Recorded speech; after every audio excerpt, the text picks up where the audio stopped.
helicopter for a second, do you? Did you see Barack Hussein Obama last night? Take the little shots. He was taking shots at you. And so was Michelle. You know, they always say, sure, please stick to policy, don't get personal. And yet they're getting personal all night long, these people. Do I still have to stick to policy? Sir, you must stick to policy. You'll win it on the border. You'll win it with inflation. You'll win it with your great military that you built that they gave away $85 billion worth. Yesterday she got up, she started ranting and raving that Donald Trump wants to put a tax on gasoline, a tax on food. But they're taking black jobs now, and it could be 18, it could be 19, and even 20 million people. They're taking black jobs, and they're taking Hispanic jobs, and you haven't seen it yet, but you're gonna see something that's gonna be the worst in our history. Worst in our history. The worst in our history. Worst in our history.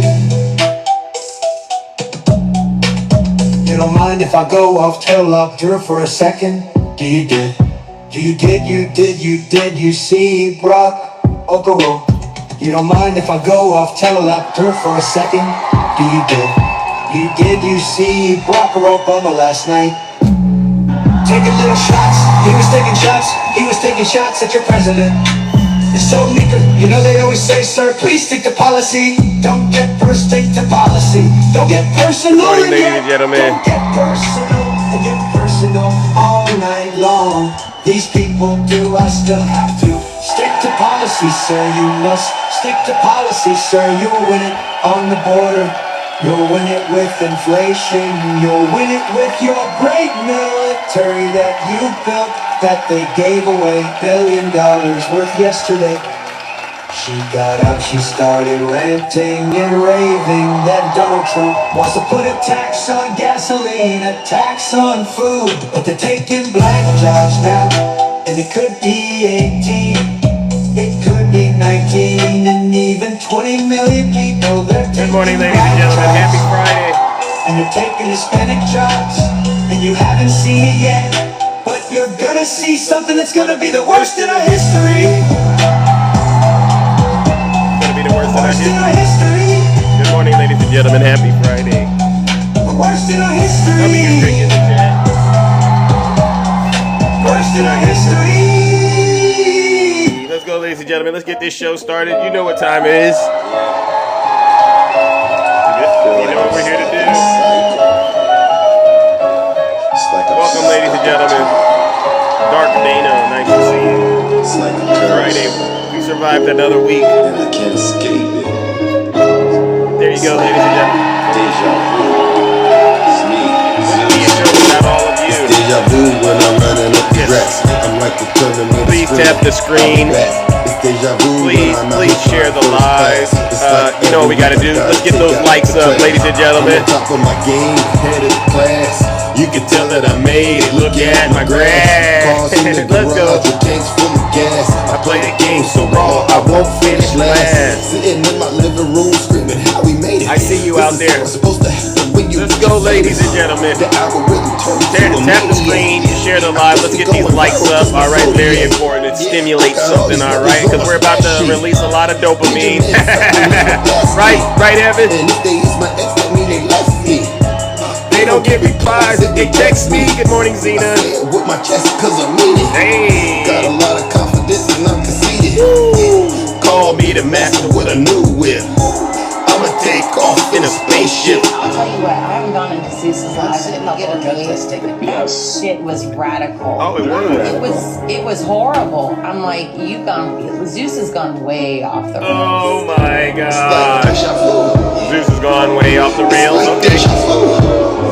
There you go. It's like deja vu. Good morning, ladies and gentlemen. It's like deja vu. Yeah, it's like deja vu. Oh, I know. Good morning, ladies and gentlemen. Happy Friday. Welcome to the show. I'm your host. I'm your pilot, and you know exactly why we are here. All right, we got to save this great country of ours. All right, from the evil clutches of this executive order guru. All right, and that's all he does is issue executive orders. It's all bark, no bite to a certain extent, right? But before we get into that, let's take care of some housekeeping items. For those of you who don't know who I am, I go by the name Zeus, or some like to say Triple H. And why do they call me Triple H, ladies and gentlemen? Well, it's quite simple. The first H is because I'm honest. There's nobody more honest than me on social media. None. All right. The second H is because I'm humble. There's nobody more humble than me. And then the last and the final H, ladies and gentlemen, is because you've guessed it, I am and will always remain the most handsome. Right?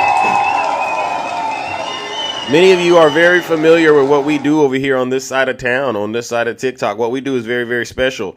We hold our friends on the right, especially their deranged executive order generating guru, Donald J. Trump, accountable for all of the dirty, disgusting, filthy deeds and crimes, all right? And believe you me, ladies and gentlemen, quiet as it is kept, we can't assume there's no crimes being committed because look at the track record, all right? We know in 2016 there was the falsifying the business records, right? And that was actually prosecuted. And then we know what 2020 consisted of, January 6th, so there was crimes there. So chances are there probably were crimes committed in the 2024 election, right? And we just haven't investigated it because the Democrats are not in control right now. But we know this is the best way we can hold these people accountable, all right? Because guess what? The power is with the people. So what we do is we address real issues on this show that affect everyday American people. Right, W. Rick in the chat. And we want to hold people accountable for what they've promised us, right? And what I mean by that is, I didn't vote for Donald J. Trump. I knew this man was going to be a national disaster and an embarrassment to this country. I knew that, but at the end of the day, I heard some of his promises, and I would love to see some of them actually pan out, like capping our credit card interest at 10%, like he said. Didn't he say he was going to do that? He hasn't done it yet. What about getting our grocery prices down to a reasonable price? I mean, oh my goodness. They think you Trump supporters, I tell you, the good Lord, for those of you who are actually claim to be Christian, this is what happens when you mock God. This is what happens. They were mocking God, mumbling and grumbling about those eggs. And I just posted a video about the price of the eggs going up. I've been doing it for quite a while. And when Joe Biden was in office, we actually brought out receipts and showed them why the egg prices were going up. But they mocked God, didn't they? They mocked God like you wouldn't believe it. And I said, oh, God's going to get them. So now their dear leader is in the office, is in the White House, and we're telling them the egg prices still are going up. And they're going, oh, no, we don't mind paying extra for eggs, Zeus. It wasn't about the eggs. They don't say it like that, but we know that's what it was. And then I turned on the TV yesterday, and you know what they're doing? They're stealing eggs, ladies and gentlemen. They're stealing eggs. They're doing this. And the egg prices, don't boo me. Don't boo me. Would you rather me lie? Don't boo me. Would you rather me lie to you? No, they're stealing eggs. $40,000 worth of eggs being stolen. These people, the egg prices are going through the roof. Congratulations, MAGA. This is what you get for mocking God. You so-called Christians, all right? So the egg prices are going up. I haven't seen one executive order addressing that, all right? Maybe he does care, maybe he doesn't, but, he said that there's going to be some pain, all right? We got the mass deportations out there. Yesterday, I had a gentleman who is, of Latin descent get up here, and he didn't want to speak on it. He's claiming to be European. Now you're all of a sudden European when it's time to actually be held accountable. No, you're still eligible to be deported, all right? And we're going to help you get that, all right? So don't worry. Just come up, tell us exactly where you're at, and there's some lovely people out here that said they will help you get that first class trip to Gitmo. How many of you, let's be honest, because we're all good people out here, some of us, how many of you would love to see some of those Latinos who voted for Donald Trump to be sent to Gitmo? Put a 1 in the chat if you would like to see that happen. I mean, we tried to stop it. Do you want to see that happen, yes or no? I'm just trying to check the temperature, all right? Because they say Democrats, look at that, look at all these ones right there. And it breaks, honestly, it breaks my heart, honestly, because that's not what we wanted, ladies and gentlemen, all right? So before we move any further in today's show, what I'll do is this. I'll give you Trump supporters or anybody who voted for someone other than Kamala Harris, I'll give you an opportunity of a lifetime. If you don't like the way that Big Zeus runs this show and you don't like the way that we tell the truth, do us all a huge favor. Pack your bags and leave this live, all right? Because it's going to get very, very uncomfortable. So much truth coming out, right? But get this, you don't got to take my word for it. Listen to your leader. If you're not happy here, then you can leave. As far as I'm concerned, if you hate our country, if you're not happy here, you can leave. If you're not happy in the U.S., if you're complaining all the time, very simply, you can leave. You can leave right now. Come back if you want. Don't come back. It's okay too. But if you're not happy, you can leave. All right, now let the games begin. You know what? People have been asking me, what is the Democrats going to have to do in order to get reelected? And they say that the Democrats, we got to do some recalibrating. And I thought about it, and I said, you know what we do? I don't believe everybody walking around with the title Democrat is a Democrat at this point. So one of the major, listen, I know we got a new chair, but listen, you got to do something. We got to get rid of these imposters out here. All right. They are, as far as I'm concerned, Trump supporters in disguise. All right. I'm not a conspiracy theorist, but you know, I'm not going to sit back here and just not speak on it, all right? I mean, I think the curtain has been pulled back, right? And we are now starting to see who these Trump supporters in disguise really are. And it's the level of disrespect for Kamala Harris that really...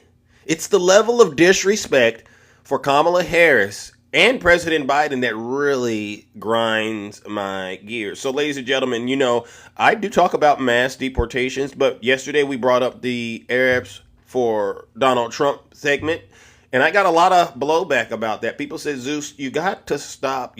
And I said, you don't understand why people are upset with you. So we got a nice video, all right, that I'm going to hit play on. Many of you know who this content creator is, but he breaks it down very clearly. So let's get this on record. And really build power and really.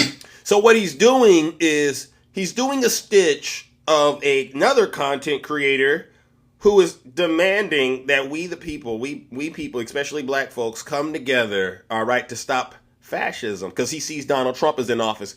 But boy, oh boy, there's more to this story, because prior to Donald Trump being in office, he had some very nasty things to say about our vice president at the time, Vice President Kamala Harris. So listen up. This is the time for all the minorities, all the movements, all the working class to come together and really build power and really fight against the fascism that's been here, but finally popping its head out and being loud and proud about it. And unless we do something, really come together, it's gonna get real bad. Sounds good, bitch, but we should have did this November 5th. But might I remind you, you said this. Vote for that. If you want Donald Trump to win, say that. Bitch, I will vote for Satan if I have to. I don't care who we gotta deal with for the next 4 years, as long as you motherfuckers know that you fucked up and you guys are gonna deal with some type of repercussion for what happened for the last 10 months. I'm gonna do everything I can to make sure that bitch does not win and the Democrat Party loses the election. Fuck you guys. He said all of this, and then he sealed it with a kiss. How do you expect us to come together in unity and form a community when there's no trust? You betrayed us. The black community told you this was going to happen, and rather than listening to us, you silenced us, you harassed us, you doxed us, you dehumanized us. You told us we don't know what genocide is, we don't know what oppression is. Imagine telling somebody who literally had to survive 400 years of slavery that we don't know what oppression and genocide looks like. You think just one day we just woke up and black folks were granted their rights? No, we had to fight for it. And one thing that we learned within that fight is also learning about this thing called harm reduction. We had to learn how to play chess, not checkers, and it literally took us years to get here. And the sad thing about it is the black community tried to give you the play-by-play on how we could help the Palestinian people, but you didn't want to listen to us. You said that we're stupid, we don't know anything about oppression, we're ghetto, hoodlum, genocidal trash. You dehumanized us. Told us that we don't know anything about a country that has literally been disenfranchising us for the last 400 years. And the sad thing about it is, you would not have your civil rights if it wasn't for black people's plight. The only reason why you was even able to protest vote to begin with and throw it away is because of the blood that was spilled by my ancestors. So please get that fucking shit correct. And now y'all got the nerve to knock on the motherfucking door and ask black people, where are you at, black folks? We need you. Well, we needed you too on November 5th, and we told you that if you think that you are going to teach us a lesson, you're gonna fuck around and find out first. Please don't come to black creators. Don't come to black people asking us for shit in this moment.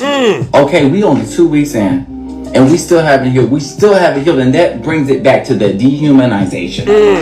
We put our sweat, tears, and soul into this election, trying to save this nation once again for every other minority and marginalized community to betray us. And then you got the motherfucking nerve to show up to our fucking doorstep and tell us what the fuck to damn do.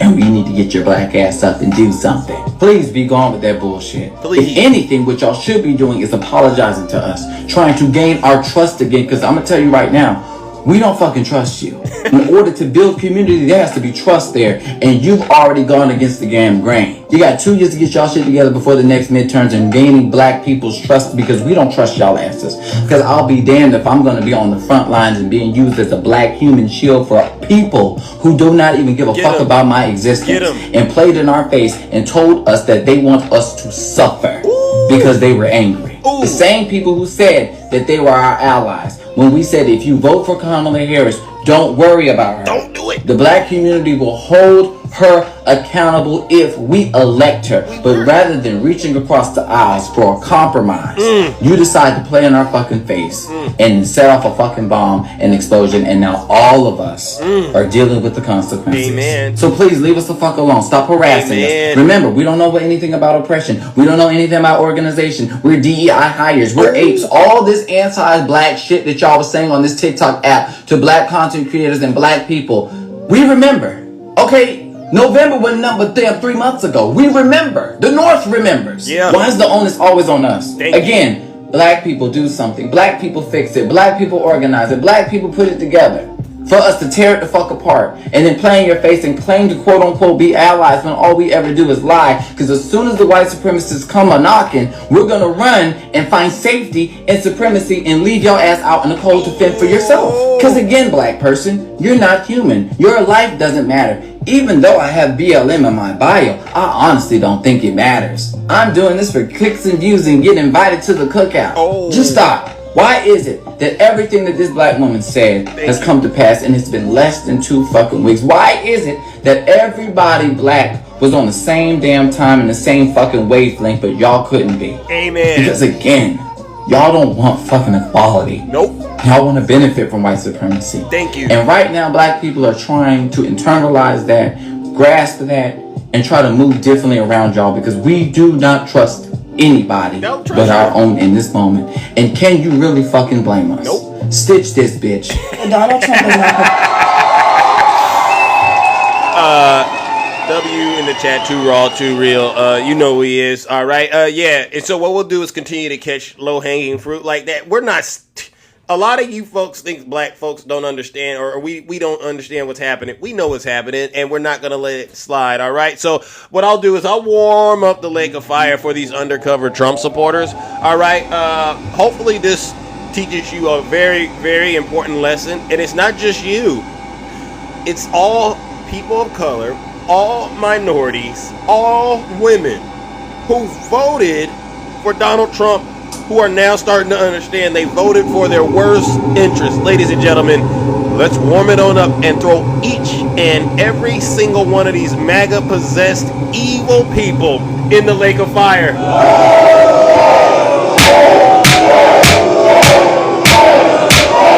I don't care. I really don't care.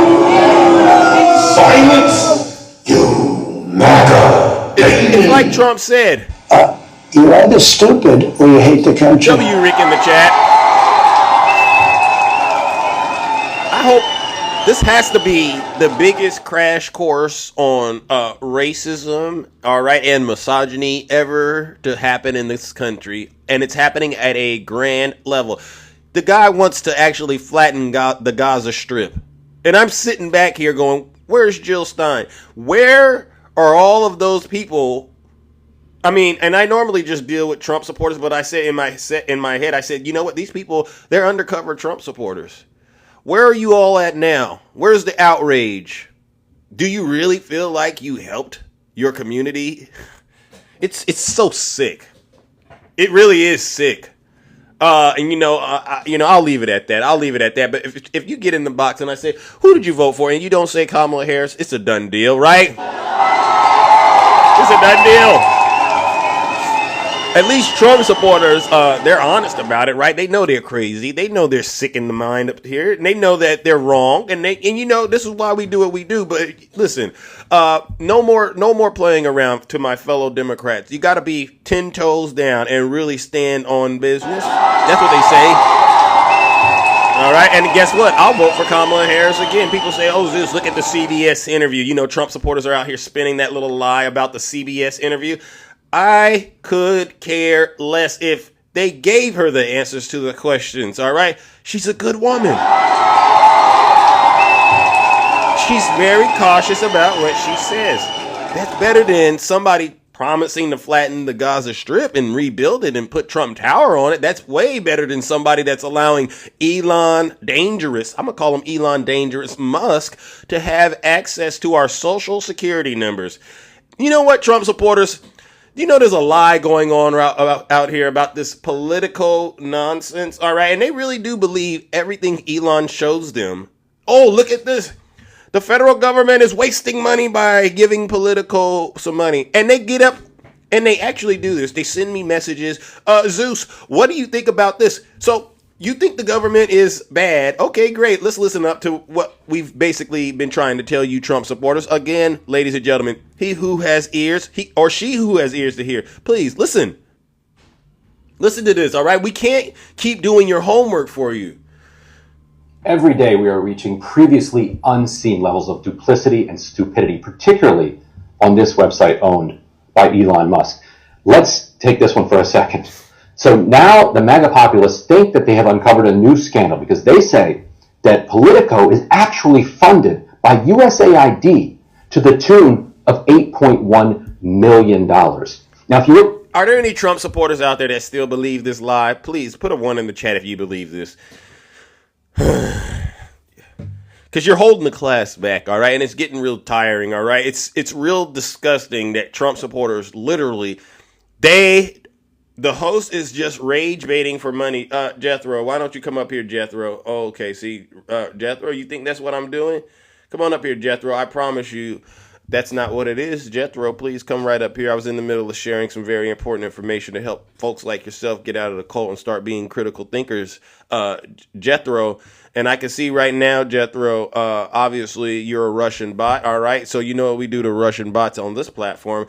If I send you an invite and you don't come up and accept the request, I assume you're a Russian bot, and I'll tell my mods, please put Jethro in a straight jacket, all right? And in the meantime and in between time, what I'll do, Jethro, is I'll give you a first class trip to hell. Ladies and gentlemen, you know what we got to do.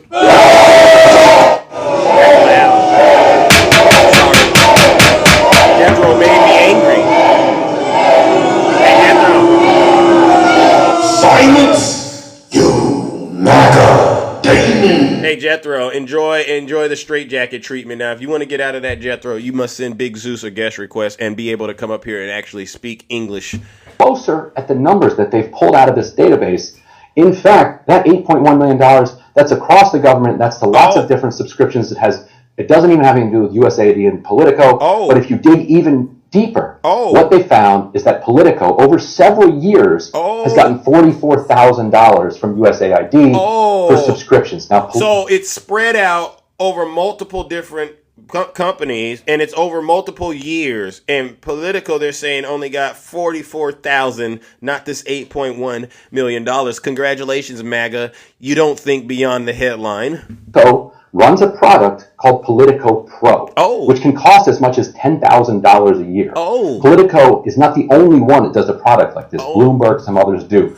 I think this is a pretty corrupt way to run journalism because the people that can pay that aren't mostly government. That's a tiny drop in the bucket. It's mostly corporations, lobbyists, weapons makers, pharmaceutical companies, the kinds of people that you don't really want to be the ones that are funding journalism, because then the journalism becomes captured by that money. That is not the scandal they think they found. They think they discovered that USAID is the one funding Politico. That's wrong. But the funniest thing is, wait until they find out who funds Elon Musk.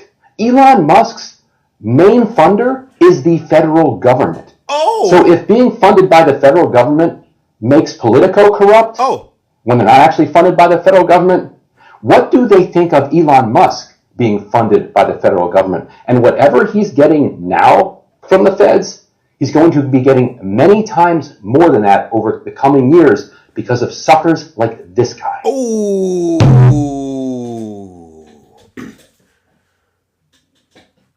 Are there any Trump supporters out there right now that want to come up here and try to defend anything Elon Musk is doing or anything their cult leader, deranged Donald Trump, is doing? It's so hilarious how you all constantly keep getting caught with your hands in the cookie jar. Nothing you are doing makes sense to anybody out here and paying attention and looking. And you know why they get mad at me? Because they think that I'm paid by the DNC. Tiny Tank Top Tim Tom, who we parked him yesterday in Angie's Live, right? Thinks I'm sponsored by Nike. I'm not sponsored by Nike, and I'm not paid by the DNC. Look at this. No strings attached. I'm not a hand puppet.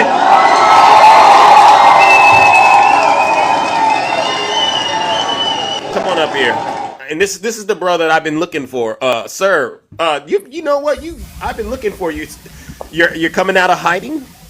Hey, how you doing, man? No, I've been watching. Yeah. Why did you change your profile picture? Man, because now Trump is my president, so my bracelet, I got it in my hand right now. You know, I want everybody to know I vote for Donald Trump. That's what I'm wearing it all the time. Okay, now there's two things. Now, why is it so loud in the background? Can you get somewhere a little quieter? Because I've been waiting for you. Yeah, I wanted to talk about an article that came out. All right, I did. I really, really do. Oh yeah. This is the story I wanted to talk to him. This, ladies and gentlemen, this gentleman right here is from Venezuela, and he is doing everything he can to try to not get deported, and he really put his faith in Donald Trump. So there's an article, there's a video out here circulating. Do you like my bracelet, man? No, I just wish you would actually put your face on and not actually hide behind that bracelet. No. You know, you see the color, right? I'm black. Wearing a bracelet for Donald Trump.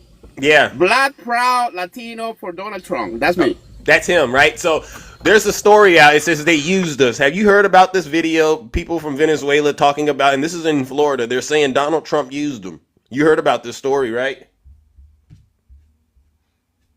Hello? I haven't heard that. What are you talking about? Okay, cool. So you don't keep your ears to the street. Is that what's going on here? Here's what I need you to talk. I'm a regular citizen, man. No. Everything. No. Listen. I got something for you because this is what I want you to do. All right, this is what I want to do. I want to get this on the record for you, brother. All right. Yeah, go ahead. Okay. Now, in the meantime, you said you're a U.S. citizen and stuff like that. You're on your TPS status. Got it. All right. News coming out of the White House. Listen to this story. I'm going to mute President Trump's decision to revoke temporary protective status for hundreds of thousands of Venezuelans. A decision met with controversy and a passionate response from the local community. NBC6's Laura Rodriguez is live from Doral with reaction this evening. Laura. Well, some Venezuelans say they feel betrayed by the Trump administration, and they want to make it clear the majority of Venezuelans are not criminals. And good people, I pay my taxes, I follow the rules. Alvaro Duran is Hey, how did you get on the news like that, brother? Did you hear what you just said? I'm a good citizen, I follow the rules. You said that before too. How did you get on the news? Man, I don't even know what you're talking about and where you get this news. You got all kinds of news from everywhere. So what's going on? So what's the deal? What's the point? Because I'm keeping my ears to the street, and honestly, brother, I'm concerned about your safety. You know, I went to Washington, right? You already know that, man. I'm working right now. I've been in this country 30 years. I'm working. I'm legal. I'm doing everything right to keep it real. You know? So that kind of news you're talking about, I'm going to get deported. I want to be here with you because, man, you should be a MAGA. You know, you are a good guy, but you are on the wrong side of history. That's it. You are on the wrong side of history. That's the way I see it. Okay, but the way you see it is wrong. I'm literally sharing with you stories from your people, Venezuelans in Florida, who are now saying that they feel betrayed. You never heard this? I want to tell you this. I don't care what other people think. I'm agreeing with deportation. If they are criminal, they gotta go. Okay. Let's be okay. Because How about the this? people, let me tell you this. That's the people make me look back. I'm working right now. I'm doing everything right. But this motherfucker came here to do wrong. Keep They it gotta go clean. back. Keep it clean. Now, you gotta keep it clean. I take it back. Okay. How about this? How about this? I take it back. Let's hit mute again, and I'm going to finish this video up, and then we'll finish the conversation, because I don't want you to not have all the information that everyone else has, all right? Recipient. He's in the process of obtaining a green card because he's married to a U.S. citizen. However, his mother and siblings are now in limbo. Go back to Venezuela is not an option. Not an option for hundreds of thousands of people who say they may face jail time or retaliation for speaking out against the Maduro regime that remains in power. In the TPS termination notice, DHS said in Venezuela there are notable improvements in several areas such as the economy, public health, and crime that allow for these nationals to be safely returned to their home country. Conditions have not changed. Actually have getting worse. At a press conference in Doral Monday, Venezuelan Americans denounced the Trump administration and South Florida Republicans. More than betrayed. Beyond betrayed. They used us. They actually, during the campaign, and I don't want to make this political, but during the campaign, the elected officials from the Republican Party, they actually told us that he was not going to touch the documented people. I didn't think that. You hear what she said? He promised her that he wasn't going to touch the documented people. Sir, could you please hit unmute? Did you hear that? I'm here. Did you hear that? Do you hear they're gonna deport 40,000 Cubans because after they asking for asylum, they going back like tourist people? You know that's illegal? What's illegal? You know that's illegal, right? We're talking about lobs here. Wait. What's illegal? Okay, let me repeat this because the deporting the people is illegal. They're gonna deport 40,000 Cubans. They asked for asylum in America. Yeah. But after they asked for asylum, they went like visiting Cuba like tourist people. Yeah. You know that's illegal, right? No, it doesn't matter. Trump can do what he wants. No. That's illegal. But no. You agree with me? That's illegal. You can go back to Cuba or Venezuela when you ask for asylum in this country because that's mean you coming because your life is in danger in your country. How in the hell you going back like tourist people? That's illegal. That's why they gotta be deported. You know that, right? Yeah. Okay. Fair enough. Well, no, we gotta agree, my buddy. Okay. That's what I'm saying. At the end of the day, we're agreeing they're going to get deported. Correct. Thank you very much. Okay. And that means you. And I know you're so concerned about the Cubans, but you just totally ignored the information about the Venezuelans. All right, and that's the part I'm trying to make. I no worry because if you do your immigration process and they find out you lied to USA, you gotta go back, my friend. You gotta agree with that. Sir, that's the law. Sir, I don't think that's the law. Sir, I don't think you understand. It doesn't even matter if you follow the law. You gotta go. Are you listening to what your people are saying to you? They are literally coming out and telling you that Trump and the Republic. I don't care about these people because Democrats, they're looking for little news to make it bigger. Okay, we got bigger concern like our taxes being wasted like $50,000 million to buy condom with these people. No. Right hold on. You Someone said that, right? I'm lying. Hold on. People are saying that I'm lying. What am I lying about? You want to come up here and defend this guy right here? Please come on up here. If I got it wrong, me, man. I don't need nobody to defend me because I'm right. I'm working right now. I'm telling you right now. I'm right. Okay. I mean, so if you do the thing right in America, you're gonna be like me, man. You're gonna be lying. Yes, like a regular citizen doing what you're supposed to do, paying your taxes, working. Okay. You're not supposed to be deported if you do that. That's not hard to understand, my friend. Okay, you're being very, very passionate. So what we'll do is I'm gonna play what the woman said again. And this is a Venezuelan woman, okay, and this is what she's saying. Let's get it. And South Florida Republicans. What she said. More than betrayed. Beyond betrayed. They used us. They actually, during the campaign, and I don't want to make this political, but during the campaign, the elected officials from the Republican Party, they actually told us that he was not going to touch the documented people. I didn't think that. She's saying that during the campaign, and I hope all of you who think I'm lying are listening, the Republican people used them and they told them that the people who were documented wouldn't be touched. Now she's going on national television and saying she feels betrayed. What on earth am I getting wrong about this story?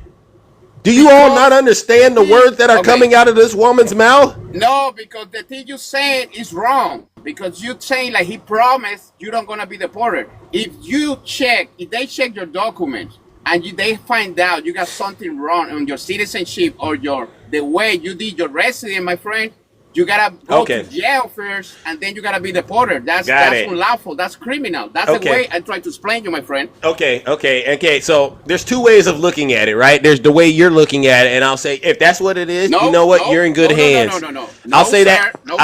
No, sir. The law in America is the law. That's why you believe in the Constitution. So I believe the same. Okay. I do the things right, so that's why I get my citizenship. Okay. I pay my taxes, okay? I've been working on this country for 30 years. I'm working too for my social security like you, my friend. No. So how in the hell I'm going to be deported because Donald Trump or whoever says so? You know, that's when you get it wrong because you say Donald Trump is Hitler and he's not. He's the president of the USA. We just vote for him. That's it. You don't have it right because we vote for him. We vote for this. Okay. We vote for mass deportation. We vote for fucking that closing border. Hey, wait. You're cursing again. All right. Well, you know what? If you love it. I get passionate because, man, I love this country so much. I don't want to see it ruining like the way you're going to ruin. Democrats, they are the one talking BS about America, and we're doing great right now, you know? That's the way I see it. That's the way I see it. Okay, all right. So you think you're pretty much good to go? You got your Trump gear on? I'm great, man. I got my bracelet right now. Yeah, okay. You want to see it? No. You want to see it? No. You want my camera on? No. What I'll do is this. What I'll do is this. I'm going to actually thank you. All right, because what you did, honestly, I was concerned about you being deported. But I'm good, man. But now let's just say I'm right. You know, whatever the percentage is that you think I could be right, and it ends up that you get deported, I won't even care. No. For years. No, I follow you. No. I like your program. I follow you. I like your program. You know that. Yeah, but what I'm saying is, I won't feel bad. All right, I'll say, you know what? I'll say you don't have to. They'll go. You don't have to. I'm gonna be here. They'll go. No. They'll go. Asler has been deported, and I go. Well, make sure. I'll say this. I'll say, make sure you send them to Gitmo. Right? Make sure you send them to Gitmo. Don't worry. I'm gonna send you postcard from my beautiful Venezuela. We got beautiful places over there too. I don't care. I don't care, man. Now it's beautiful. Now it's beautiful in Venezuela. Well, if it's so beautiful, why did you decide to come? Okay, well, why did you decide to come here? I go back on April. I'm gonna take my 10-day vacation on my beautiful country. I go back on April. Okay, why did you decide to come here? All right, if it's so beautiful. My family came here on the 90s, so they brought me here. So I went to college in Mexico. After Mexico, I get married with a Mexican citizen from here, so that's why I'm living here. Oh, it's a nasty situation. All right. What do you mean nasty? It's a nasty. It's double nasty. Because I got a lot of concerns, you know, because what Donald Trump said, I don't know if you know it. There's a look that you can look at people and just say that they could be trouble. Have you heard about it? Right? Open borders. Right here. With people pouring in. Some of whom I won't get into it, but you can look at them. And you can say, could be trouble. And we can see that you could be trouble, brother. All right. Now, what I'm going to do is move it on. All right. Don't worry. I have 2 kids. I have 2 grown kids right now in this country. And they are about to go to college. So I'm going to be here for them. Don't worry. Okay. So what I'll do is this. All right. Since you are in favor of being deported, you're okay. What we're going to do is we're going to do a little something special for you, sir. Since you want to be deported, what we'll do is we'll send you straight to hell. But before we go to hell, what I need you to do with me is if you don't mind, sing it with me. All right. The president said we just had a positive meeting with President Trump. Hold on. What I need for you to do, sir. Hold on. I got a song I want. What is it? Okay, hold on. All right. Yeah. Because what I want to make sure is. Folks like you, Oh, you know Serious, what? I told you, man. You should be a MAGA. I don't like even Republican people. I'm MAGA, you know. So you will be a great MAGA. Oh, you so I think don't know. so? I know in the future you're gonna be with us, man. You're a good think guy. so? You think so? I like your music. I like your life. You got a good program. It's just like you are on the wrong side of the history. That's it.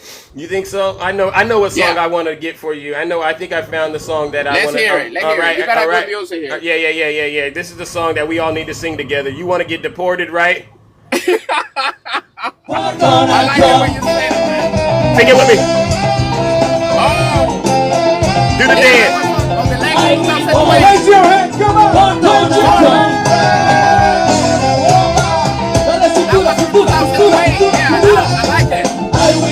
I will vote for Donald Trump.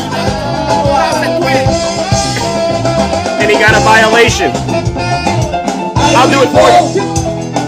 Donald Trump. You gotta put that step in it. There you go.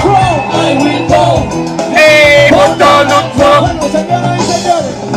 Ooh, yeah, that's what they'll be doing as they get deported. All right, like he will. Because I want to Trump. I will vote for Donald Trump. Para que nuestro presidente la escuche. All right, ladies and gentlemen, that guest right there, he got in trouble on TikTok. I saw a violation flash across the screen. That's a sign that ICE is coming for you, sir. So if it's happening on TikTok, it's going to happen in real life in short order. Ladies and gentlemen, you know what we got to do? We got to send that previous guest who is happy and thrilled to have voted for Donald Trump, and he's all in this MAGA gear and thinks that he won't get deported. You know what we got to do? Let's send him straight to hell.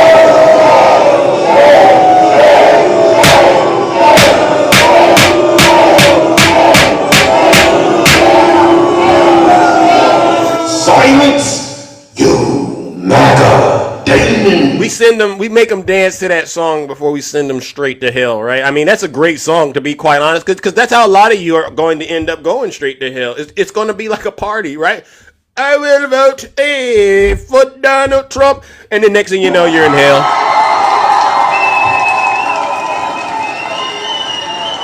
Listen, I wouldn't be able to do any of this stuff if they wouldn't give me the content to do it with. So if you guys think that you don't like the way that I'm running my broadcast, and you think that I'm, making fun of people, I'm not making fun of people. I'm helping them to see how ridiculous they look, right? But like I said at the top of the show, if you don't like the way that I run my live, do me a huge favor. If you're not happy here, then you can leave. As far as I'm concerned, if you hate our country, if you're not happy here, you can leave.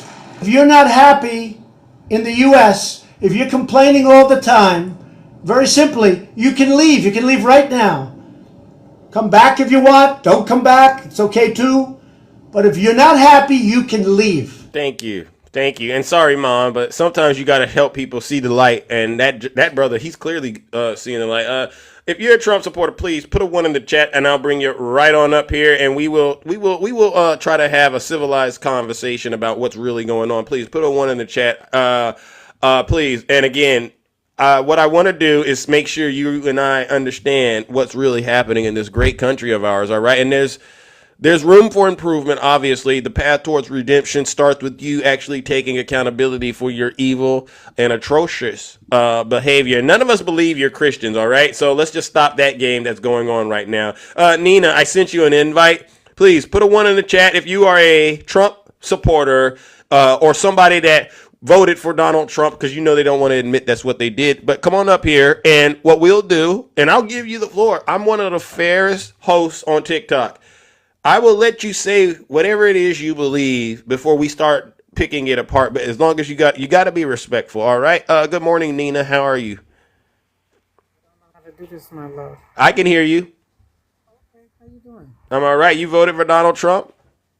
I made a mistake. Hit 1. I thought you were saying put 1 in the. Oh, all righty then. I got you. Don't worry. All right, W Nina in the chat. Put a 1 in the chat if you voted for Donald Trump, or you could send me a guest request and I'll bring you right up. All right, because it's between me, Jesse Johnson. You voted for Donald Trump. Jesse, you voted for Trump. Trump is the man. TV 1984. I can't bring you up. TV 1984, I can't bring you up. All right, you sound like a MAGA demon. Go ahead and send Big Zeus a guest request, and I'll bring you right on up here. All right, Jesse, are you a Trump supporter? Please identify. I see you put a 1 in the chat. Are you a Trump supporter, Jesse? Yes, no, please. Let me make sure. I voted for Trump to lose. Yep. All right, because see, Jesse, are you a Trump supporter? Please identify yourself. All right. Yes, no, maybe so. I'm looking in the chat for you, Jesse. All right. I don't see you answering my question. All right. TV 1980. Oh, Jesse says he is MAGA. All right. All right, Jesse, if you're up here playing games, I'm not going to take too kind to that. All right. Good morning, Jesse. How are you? Good morning. How you doing? I'm all right. You voted for Donald J. Trump. I support the man. Oh!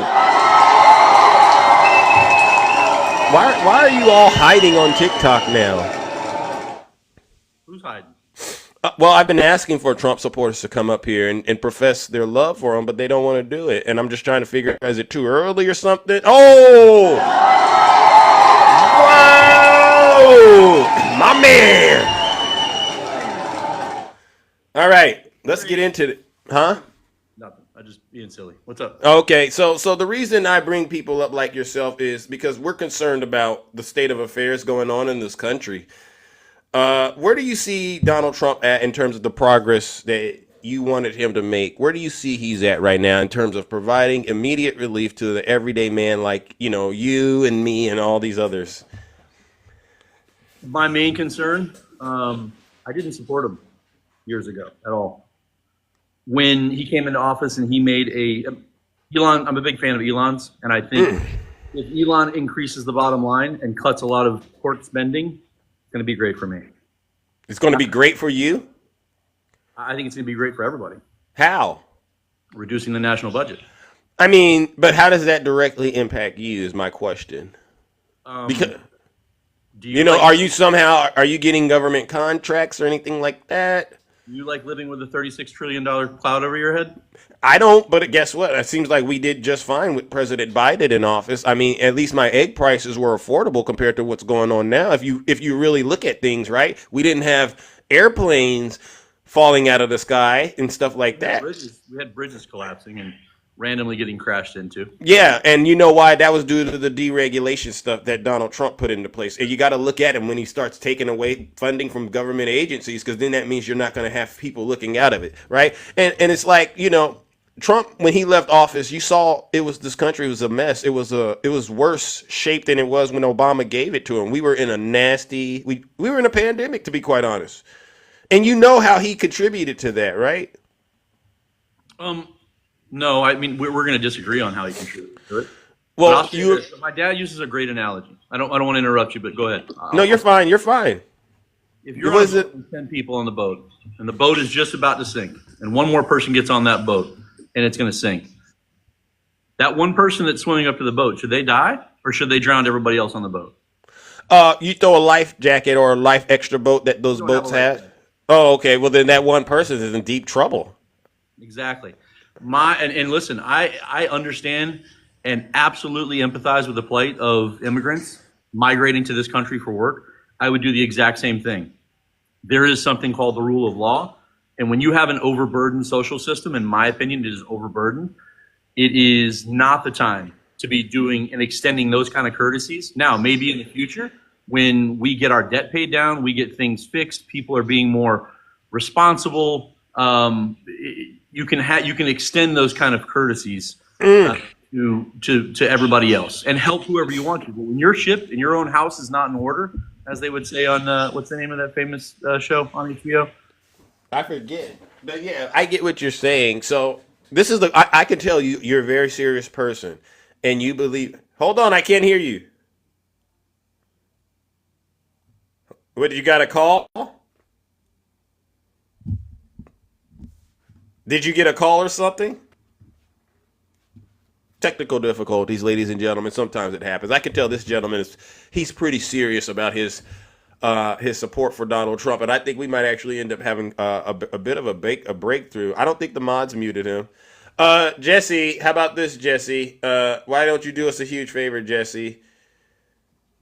If you don't mind, I'm gonna drop you, Jesse, and then you come right back up, Jesse. Send me a guest request, Jesse, because I see right now we were about to get into some real serious territory.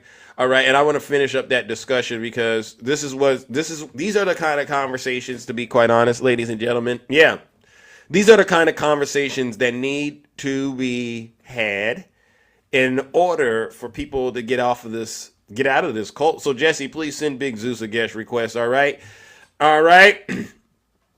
It seems to me like Jesse may have gotten a phone call. All right, Jesse, where did you go, champ?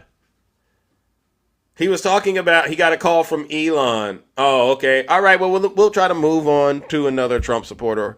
Jesse, if you're in the chat, please put a 1 or send me a guest request, and I'll bring you right on up.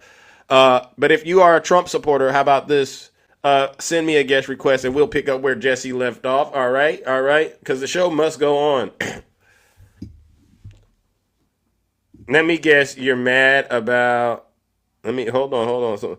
Let me guess, you're mad about Trump stopping all the BS spending. Okay, yeah, Alan. How about this, Alan? Yeah, Alan, come on up here. You can probably speak for Jesse. Come on up here. Well, Jesse, I'll say this. I wanted to address the immigration issue, Jesse, and you made it seem like immigrants aren't helping this country, and I was just curious about what you know in terms of their contributions to this country. All right, so Jesse, I understand that perhaps that conversation. Alan, I sent you okay, ladies and gentlemen, Alan said he is at work right now. Alan. All right, Alan. Well, then stop texting in the chat. All right. I don't want to talk to people who can't actually, be adult enough to get in the box and actually explain themselves.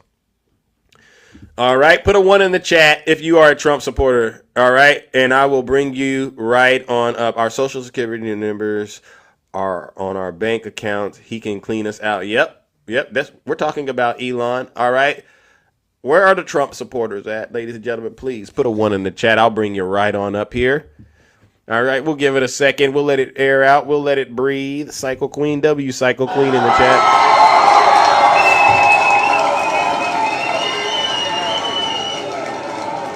Yeah.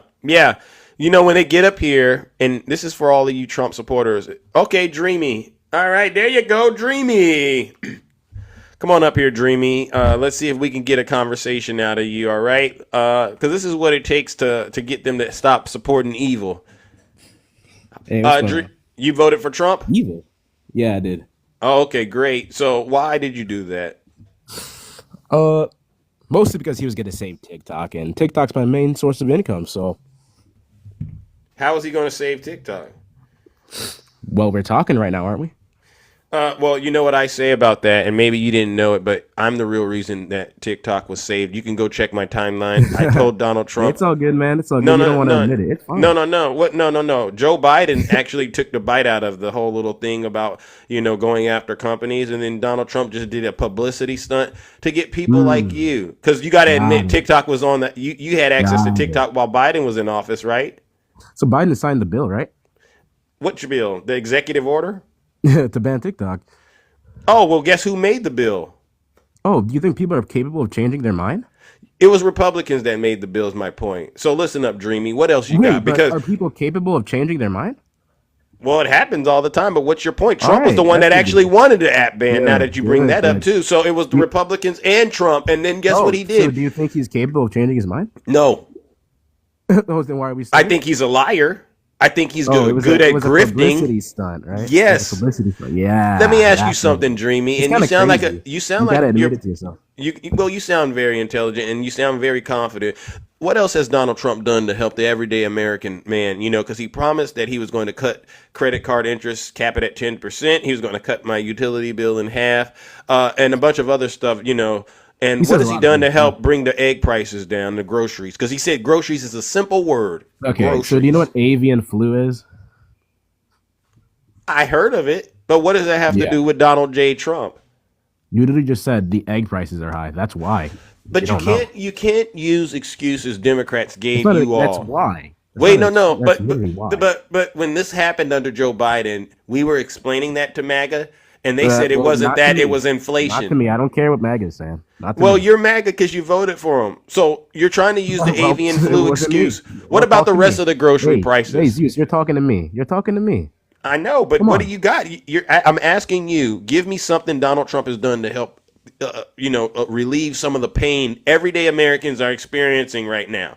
He's passed a bunch of executive orders that have actually been causing a lot of harm, but he hasn't done anything that's Like actually what? Like what? Well, the birthright citizenship one, right? He's getting people to have to resign their positions, putting the nation at risk. Okay. All how right, is and then, birthright citizenship bad? because Sorry, we'll start there. well, because he's going and violating the Constitution, right? You know you can't do that. He was supposed to take an oath to protect the Constitution, but he started out Wait. violating it by basically saying it's up to the way he interprets things, and he's going to say basically if you're born in the country and your parents aren't from this country, you're not entitled to being a citizen. And I think, well, sir, what happened to working with Congress to get legislation passed to make that Yeah, the hold on. the Do amendment? you know right? why birthright citizenship, was implemented in the first I have a place? good idea. I Okay, have why? a good idea, but it doesn't Why? matter the Wait, no, reason why? behind it. I'm asking you though. I'm asking if you know why. Just go ahead and tell originally. me. You're going to bring up slavery. Well, no. Do you Okay, know? okay, but I just told you you're going to bring up slavery. I don't want to get into that because I know this is going to Well, turn into you identity politics. brought it up. No, You brought it up. it's going to Not turn me. into identity politics. My question, Dreamy, was very simple. What has your cult leader done to provide immediate relief to everyday Americans? Well, I already told you he provided immediate relief to me because I'm a selfish person. He provided immediate relief to me when he didn't ban TikTok, and that's Okay, my original case. I'll give you that. Okay, we'll give you a point. What else? Because not everyone in this country is on TikTok. So what Right. else? Because what we know is he's talking about turning the Gaza Strip into a Riviera, right? A Riviera, And is that what he said? yeah, and potentially getting us into one of those forever wars, the ones that he said the would one that never have Biden happened. Wait, started? he said these things would never have happened if he were in office, but he's saying he wants to do things that are actually going to basically escalate into the United States having to go to war and Okay, have in American regards to soldiers the whole boots on. Gaza No, I'm just saying, what has he done? You don't got to go for the bait. I'm just asking you, what has he done besides give you TikTok, which is a Chinese app according to a lot of you, so that's kind of weird. Well, Zeus, how do you think your tax dollars are spent? Do you care about how your tax dollars are spent? Just out of curiosity. I do care about how they're spent, and I Do you believe. think $20 million should go to a Sesame Street play in Egypt? Could you please provide evidence of that? Because here's the thing. Yeah, the White Dreamy. House. No, Look it here's up. okay. So here's the thing. I personally have concerns that you fire 15 inspector generals, right? That would have possibly been able to have oversight and authority about how those funds were spent, and then you put in Elon Musk, the richest person on the planet, to look at. Most man is doing the job. But he's the richest Clearly. person on the planet. He's the richest person on the planet, right? Sure, maybe. Could you imagine? And I got to break it down like this because this is the best way MAGA thinks. You're at home struggling to make ends meet, right? Sure. And then Big Zeus, a super wealthy person, comes in. Big Zeus is referring to Elon, right? No, me. And I'm looking at your finances. I say, Dreamy, show me what you're bringing in. And you got your significant other, maybe everyone else. And I say, everyone, show me what you're bringing in. And I just start looking at what you're bringing in. And I all of a sudden start saying, oh, you don't need a car. That car is tied to wasteful spending, right? And I just cut that out of your budget. And then, you have a cell phone. I'm doing that. How would you react if I were to start doing that? And I would make up stuff and say, well, listen, as the most wealthiest man on the planet, I know how to spend money better than you. Would you buy it? Would you buy that? Well, what do you mean? He's had multiple successful businesses. I'm sure he's good with his money. But a majority of his money comes from the federal government, and you're not upset about that. What are you talking about? Elon Musk, where does he get his money? A majority of it. From You don't people know? buying his products. He also does get government contracts. If you're referring to SpaceX, but we're talking about Tesla, his main company. It's people buying vehicles. I don't think that's enough money for that company to justify him being the wealthiest person on the planet. You got to think beyond What that. do you mean you don't Dreamy. think? Look at their market cap. Do you Yeah, understand? yeah, What's their yeah, market cap? yeah. What's their market cap? Well, you tell me. But it Well, you doesn't don't take know. away. Listen, it doesn't take away from the fact that everyone and their mom knows This man is paid for by the United States government, and he He has created direct. a company worth literally hundreds of billions of dollars. Okay, What are you so talking about? so you don't have a problem with Elon getting money from the federal government, but you have a problem. No, he creates space stations that NASA uses. What are you saying? Do you use them? What? We use them as a species. NASA is a governmental agency, and he does space exploration for the better of the American Elon people. does space exploration. Do you know what SpaceX is? I know what SpaceX is. Yes. He does space exploration. Yeah. What is SpaceX? But the thing about this is, What is SpaceX? I What is don't know. SpaceX? I don't know. Space Something Elon. exploration, literally. Okay, great. So I want to talk more You don't know about. anything that you're talking about. Yeah. Kind of embarrassing, really. Yeah. So as we're talking about things like you and what Elon is doing to help you, we've talked about SpaceX, we talked about market cap, but we're not getting really any answers from you about what they're doing to help you and everyone else in this country by supposedly cutting funding. What's your biggest issue? We'll talk about that. We just talked about. I'm asking you. Give me proof of what he's actually done to help you. Giving you multiple spending. I've given you TikTok. Now let's talk about you. What's yours? He hasn't done anything with the spending. How does the cuts that he's doing towards the spending help you? Are you serious? How does saving taxpayer dollars and decreasing the deficit from $4 trillion help us? Are you? Yeah. Hey man, I appreciate it. I appreciate it, man. Thank you for having me up here, though. But I need to.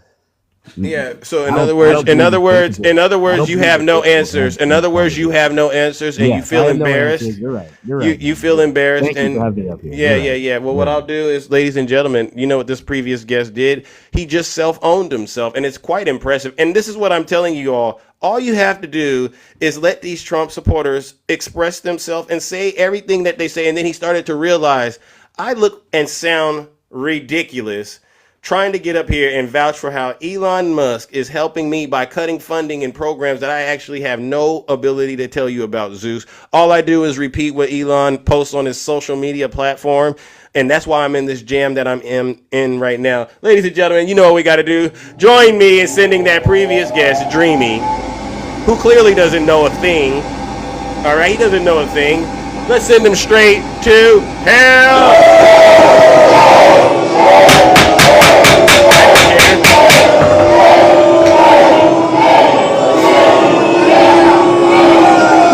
Silence, you MAGA demon. Hey, Dreamy, I got a message for you from your cult leader. You're either stupid or you hate the country. There you go. And you know what he said. I could care less about SpaceX. I could care less about Tesla. When I ask you, Trump supporters, all right, W in the chat for Tracy. When I ask you all about what is he doing to provide immediate relief for the everyday man, I would like clear and concise answers. I don't care about what you might believe you're an expert in. Give me something that I can leave this show with and go, all right, I see the results of Donald Trump's efforts. And as far as I'm concerned, you're not giving me anything. All right. And in terms of government funding, 99.9% of these people who support Donald Trump, they have no idea how government funding works. They don't. They've never applied for a grant in their life. They've never done anything like that. All right. They've never been a part of an audit. They don't know what's going on. Good morning, my good friend Nutty. How are you doing? I hope Nutty's, I hope your connection is patching through. Good morning, Nutty. There's something going on. Okay, I hear you. But it's a delay. Zeus mad because his hat costs $40 now. You know, the people who go, oh, W guest in the chat, please come on up here. I would love to hear from you. If I got it wrong, please let me know. Good morning, Val. How are you doing, champ? Nutty, what's going on? Yes, it's going all right. You see, we just out here trying to get these Trump supporters to come up here and admit what Donald Trump has done to help us. Well, you've had a couple winners up here today. Talk to him. One that claimed that, we have to do things by the law. Well, the law's been the same. If you wanted to change the law, that's up to Congress to change. So let Congress do their job and change the law, and don't have people that aren't even president at the time try to stop laws from being put in place. That would be a good. Right. Sorry about that. The that would be a good start. Then you have the guy up here that talks about money and wants to talk about how money goes to different places and how wasteful government spending. I want everybody to understand that $7 million to run Doge for 1 week. And who's paying for that?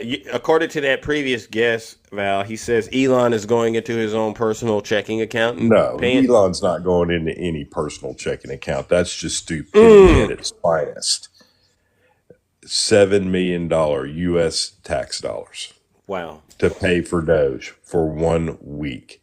To pay for a billionaire to get everyone's public information, which is truly unconstitutional. Dreamy, if you're still in the chat, please come back because you can talk to Val and you can probably see if he'll let you do what you did with me. Come back up here, Dreamy. I'm curious to hear what you have to say. Please, Val, continue. Oh, and then to the first guy again about money. You know what I'm saying, being spent and how we don't have the money to spend on these migrants and immigrants. Right, I've heard that. Here's a number for you. 370 billion dollars. That's what it's going to cost to do the deportations that Trump wants to do year one. $370 billion. Where are they getting all this money from? It just doesn't add. Good question. You know, that's another discussion, Zeus. My question to Mag is how many times did we hear we could spend the money to help homeless on the street? How many times did you come up here and say we could use money that we're sending other places to help homeless? Well, because that money was in defense budget, we can't do anything about it. But see, this money is not in the defense budget. This is actual money that could be spent to help homeless people. Thank you. To help get people off the street. Thank you. This is coming from the general fund. Oh, this number gets worse. Talk to him, Val. See, Dreamy, where'd you go? Okay. Over a 10-year period, if this keeps up what Trump and his cronies want to do, yeah, $987 billion. Wow. $987 billion. Guys, I want you to understand something. Wow. There's another number that you're not thinking about. Hit him with it, Val. How much do immigrants put into our economy over 10 years? Oh, that number's almost $7 trillion. Oh my God. Thank you, Val. So you want to spend $987 billion over the next 10 years to get immigrants out of this country. Here's the hard part. Simple math. To lose $6.2 trillion. You seem to have woken DJ up, Val, with your information, and he's now got questions for you. Do you have a little time on you, Val, to help DJ? Absolutely. Yeah, W please. Val in the chat. How you doing, Val? Good morning. How's it going, DJ? Where are you getting those numbers from? Those numbers were put together by the Congressional Budget Office, sir. And you got them where? I mean, I'm not From the doubting Congressional your Budget numbers. I Office. just want to know where I can verify them. That's all. From the Congressional Budget Office. So I go to the website for the Congressional Budget Office. Is that right? Look up deportations and what it's costing. Okay, so they've got numbers in there. And How much it's gonna cost over the next 10 numbers years. for what immigrants probably have been out there a while. For what immigrants bring into this country have been out there for a while. So And that estimated number of $7 trillion has been done by several sources. and $7 trillion is over what period of time? 10 years. Okay, so by deporting the undocumented immigrants, you're saying it's going to cost the U.S. government $7 trillion. Is that It's going to correct? cost them $6 trillion. I'm sorry, $6 trillion just in lost income, but then there's also the cost of deporting them. Is that correct? Right, $987 billion over 10 years. And that's over 10 years. That's $987 billion. Wow, DJ, why would it cost so much money? But 370 billion of that is the first year. But why does it cost money to do the deportations? Because I think that's what DJ might be missing. Why does it cost money? Because we're activating troops to go to the border. We're activating, you know what I'm saying? We have to spend money to get planes, and then you're talking about camps and stuff like that. Here, I'll give you kind of a breakdown of it. DJ, is this answering some of the questions you had? Because you're about. Sure. It absolutely does. I mean, okay. Here we go. 300. Excuse me. A little off on the first year number. I haven't looked it up, so yeah. Hold on. A little off on the first year number. $315 billion the first year. Wow. Okay. 89.3 billion to conduct sufficient arrest. Wow. 167.8 billion to detain immigrants in mass. Is that 4.1 in addition or all inclusive, Val? This is breaking down to 315. Okay. 167 billion to detain immigrants in mass, 34.1 billion on legal processing, 24.1 billion on removals. Okay. An annual cost of 88 billion, which is the majority of that cost going towards building detention camps. Building detention camps. I haven't heard that we were going to be building any detention camps. They're getting land in Texas. They're getting land in Texas, and they're also getting land in Oklahoma being looked at for detention camps. That's been news for a while now. Okay, so the idea is that I'm gonna, if ICE goes in and raids a hotel, a restaurant, whatever. Okay, a church, a church. They pick up 15 people. Those people are not immediately deported. The first thing we're going to be done is sent to a detention camp. Is that correct? It depends on the situation, right? If they can be put on a plane, which is still cost, right? If they can be put on a plane and all the, you know what I'm saying, and the plane can go to the country of their origin and they have a place to go and that the country of origin will accept it. That's, you know what I'm saying, that they go directly there, right? But they're going to have to be held up and detained for a while until all that can be put into place, right? Logistics. And I know that you told me twice, and I apologize. You said Department of, one more time, please. It's the, sorry, lost my own mind here for a second. It's budget. It's the budget office. The budget office. Okay. Okay. All right. But so Congressional Budget Office. Yes. Yeah, Congressional Budget Office is where the funds is where the you know, that was where the information came from. But this is the breakdown, and then they break it down over the next 10 years. You've got $7 billion for other conduct made for millions of arrests annually.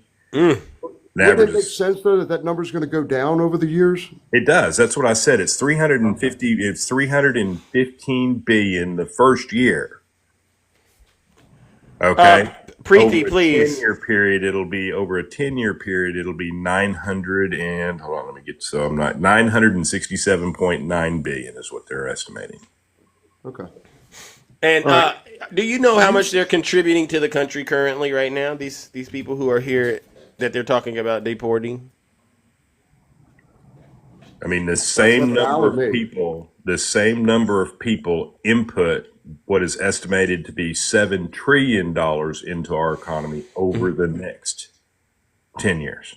Same time period. You're saying that they contribute close to $1 trillion every year. It's a little under $1 trillion every year. Yes, and taxes and things. Yes. So is this for all undocumented immigrants? All undocumented immigrants. There's an estimated 14 million undocumented immigrants in the country that have been here since 2014. Wow. So think about what you're doing, DJ. You have these people in this country and you're trying to get rid of a good chunk of our workforce. And then we have your cult leader in the White House trying to get rid of a good chunk of our workforce, right? You see what Elon's doing. How does that make America great again? Would you agree, Zeus and Val, that of that 14 million estimated undocumented immigrants, that a vast majority of those have come over since 2020?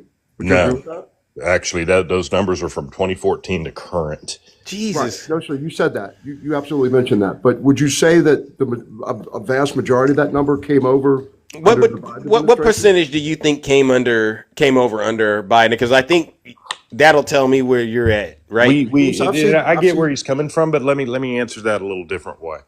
Sir, I want you to think about something. The border was closed for a year. Okay, almost What year a year. was that? What year was that? That was 2020. Okay, not really closed. We still let some people through. It was kind of weird, right? The way the law was set up with Title 47. Yeah, you're talking about under Trump. You're talking about under Trump. Well, no, Title 40. That is an old law. It's not new. It's being able to control the border by the, you know what I'm saying, under a pandemic situation, basically. Okay, that wasn't something Trump created. The thing is that did shut the border down, and it created masses at the border. Trump even yelled about this. If you remember in 2019, he was griping about the masses coming from Venezuela. Remember that? I remember. I just remember the masses that were waiting there. The caravans. No, the caravans. He called them caravans in 2019. Okay, I remember. Yeah. Immigration is not a new problem to the United States. I don't know why people keep saying this, DJ, and you're old enough to know that. Thank you. But my question is, the majority of what's here now came over under the Biden. What percentage? I'm not trying to blame the Biden administration. I'm not saying that. I could probably do the research and look up the numbers from 2014 to now. But you got to remember, from 2014, that's 8 years. That's 8 years under Obama and Deal. I'm going to guess that the percentages are probably somewhere around 30% that came in under, you know what I'm saying, under Biden. Because here's the thing: the biggest push and the biggest mass was because the border was closed and so many people had amassed at the border. Biden knew this. When he came into office, day one, he tried to put forth. I remember. A bipartisan, or try to put forth a bill for the border for this specific reason. Do you remember that, DJ? See, so DJ, why are you so focused on immigration? I'm not focused on because that's what brought you up here. But what I'm concerned. What was that? I'm sorry, Zeus. No. What was that? No, I was just going to say, you and Val were talking, and he mentioned those numbers, and I was interested to find out where those numbers came from.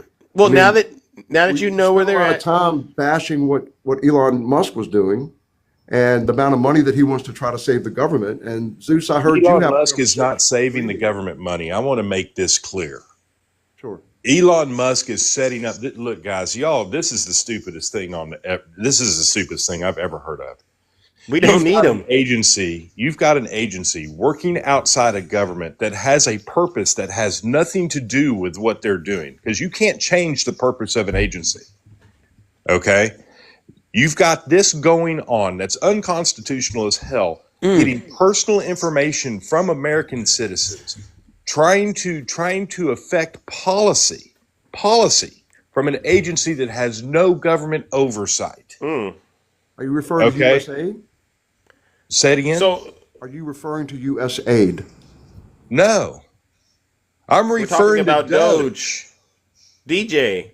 We're talking about Doge, all right? And to be honest, he's right. Val's right. I don't think we need Elon to save us. I was doing just fine without him having access to my social security number. How could you possibly say?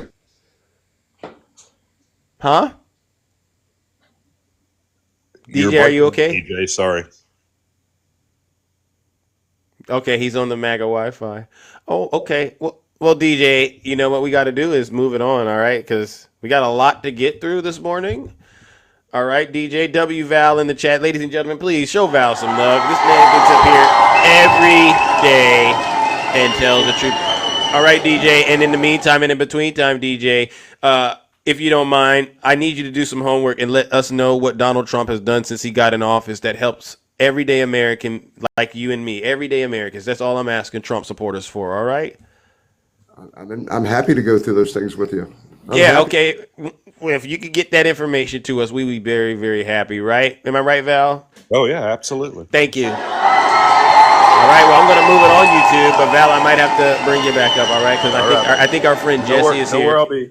All right, I think our friend Jesse is here, but I want to get the one-on-one with him first, and then we'll go there. All right, and ladies and gentlemen, that's DJ. DJ is actually he's a good person inside, and I can just tell that he's lost. I won't go through and explain why I'm sending him straight to hell, but hopefully it seems like hell is doing him some good because he's actually coming in and sounding more engaged. So let's go ahead and do it. You, DJ.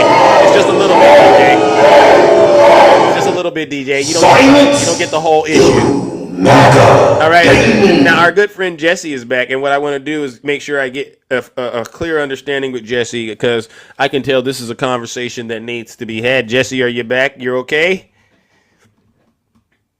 He's very respectful, right, Ange? All right, there you go. All right, let's see. Jesse, oh my goodness. I don't know, Jesse. It looks like the connection isn't really working. Going once. Jesus. I didn't let DJ burn up that much. All right. Well, listen, Jesse. I think there's something wrong with the connection. There's something wrong with the connection, Jesse. How about this? Send me another guest request, Jesse, and we'll try that again. All right. It's the MAGA Wi-Fi. It really is. It's just not loading for some strange reason. All right, let's see. We have Nutty. Maybe Nutty's connecting. All right. Good morning, Nutty. How are you? Good morning, Zeus. Fair enough. Jeez. Man, last couple of days. There are forces that don't want me to talk to you, but like I always say, the devil worked hard, but we work harder. Amen. So I just have a question for you, Zeus. Talk to him. Can you please make sense of something for me? I'll try. The first couple of guests that you had up. Yeah. Here are things that I heard. I heard we have a rule of law. That's interesting. We have a rule of law, but you, in your boldness of defending the law, you elected a criminal. Yeah. But we have a rule of law. Don't y'all ever use that word with me ever again. Don't even use it in my space. W Nutty in the chat. We don't buy that. None of you care about the law. Otherwise, you wouldn't have elected a convicted felon. That part. None of you care about the law. Then I heard from DJ, I don't care how respectful he is, he's still a MAGA demon. Fair enough. Because he said we need him when you was referring to Elon. We don't need Elon. What do we need Elon for? Again, and I just want to revert back to what Val was saying. Talk to him. $7 million in 1 week to run an agency that is unconstitutional. Thank you. Because I need you all, the very people who wants to sit here and talk about the Constitution, they don't know the Constitution. The President of the United States do not have the authority to create an agency. Tell him. It is the Congress of the United States of America. And I need you all to show me, don't even tell me, I need you to show me what legislation there was that showed that Congress passed a law creating this agency. Amen. I'll wait. W Nutty in the chat. I'm waiting yeah. No Trump supporter can get up here and try to explain none of this to us.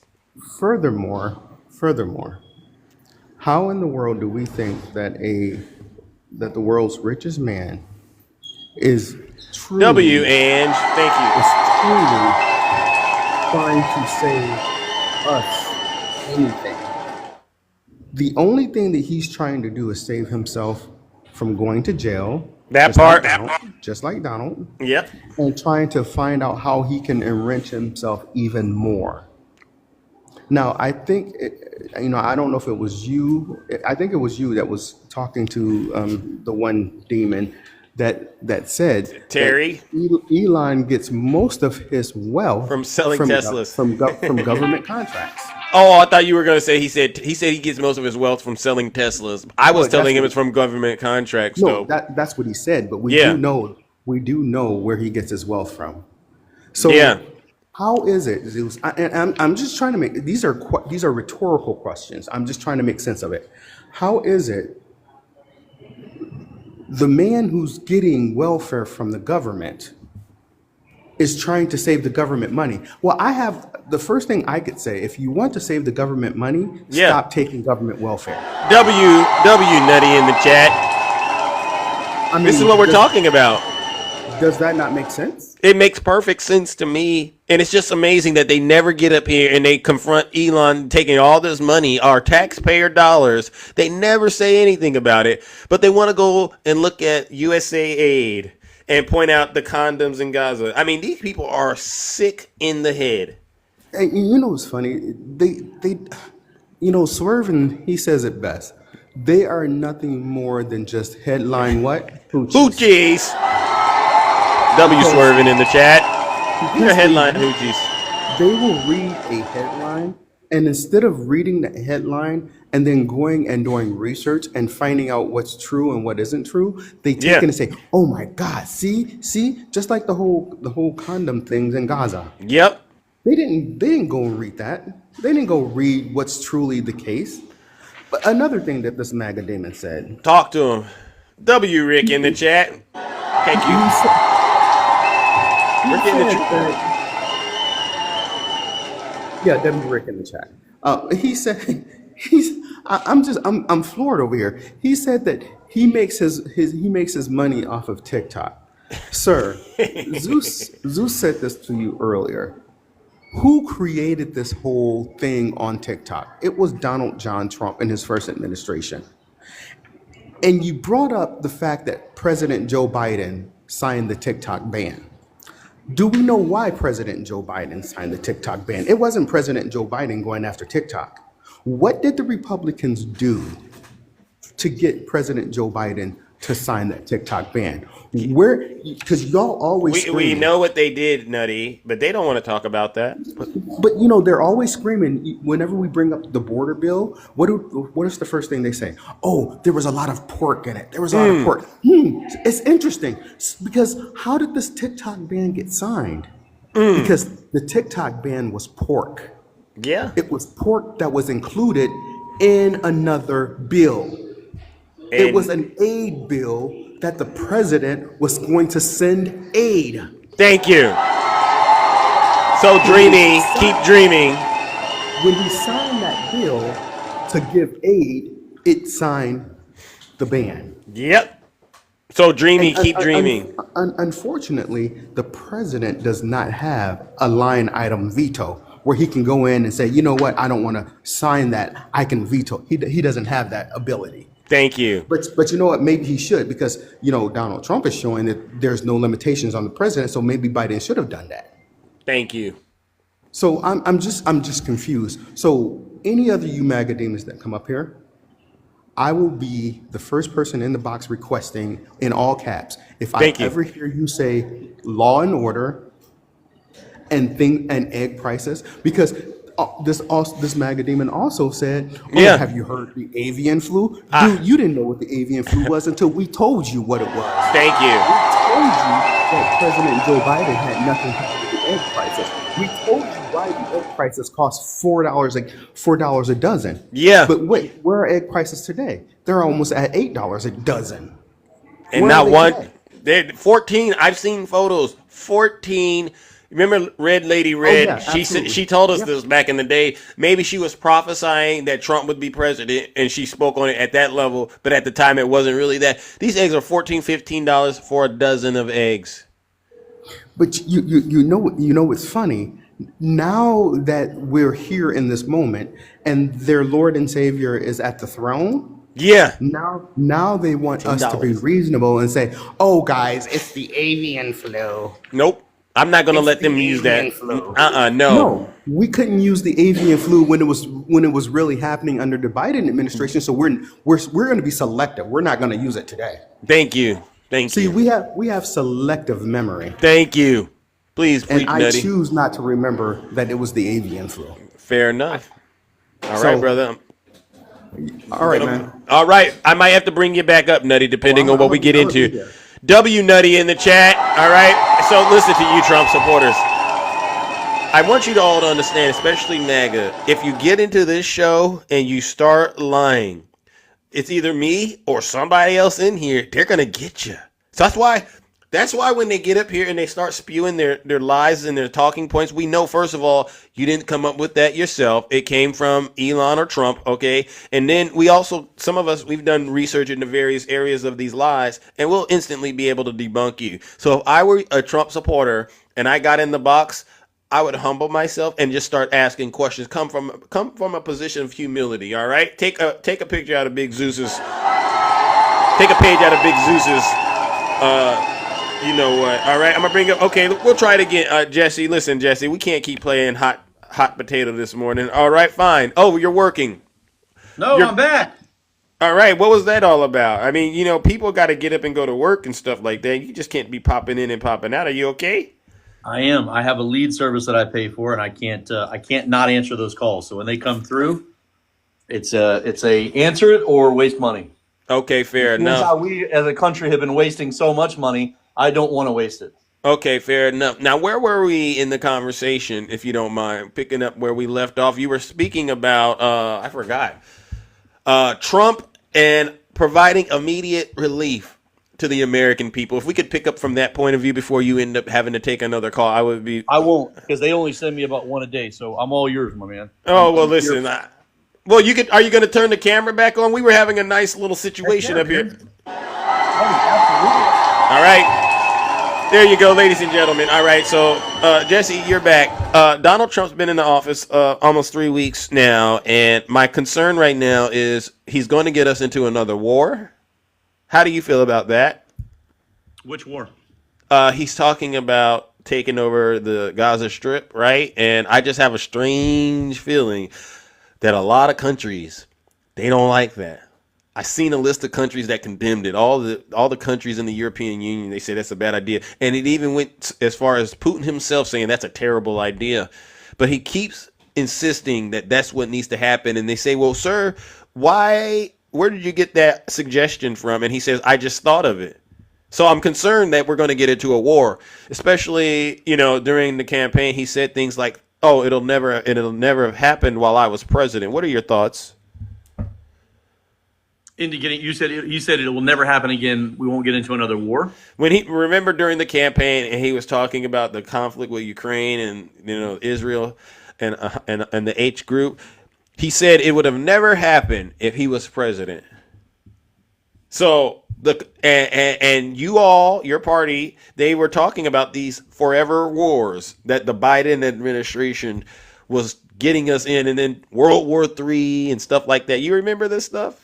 I remember that. We haven't not been in a conflict for 100 years? Something okay, crazy. Something like that. And so now he's talking about taking over the Gaza Strip. Don't you have any concerns about that? Sure, I have some concerns about it. I also don't think there's you've got multiple countries weighing in and giving the standard, two-state solution response, which is fine.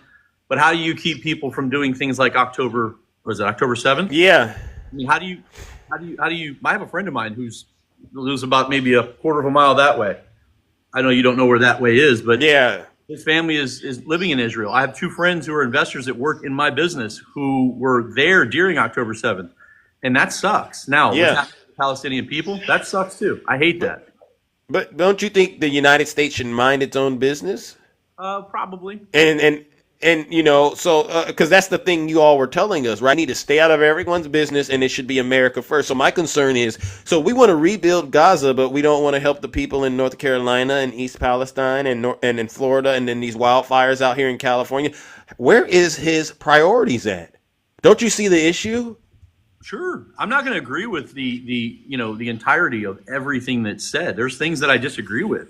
I don't think that we should be meddling. I don't know all of the details about why they would want to occupy Gaza.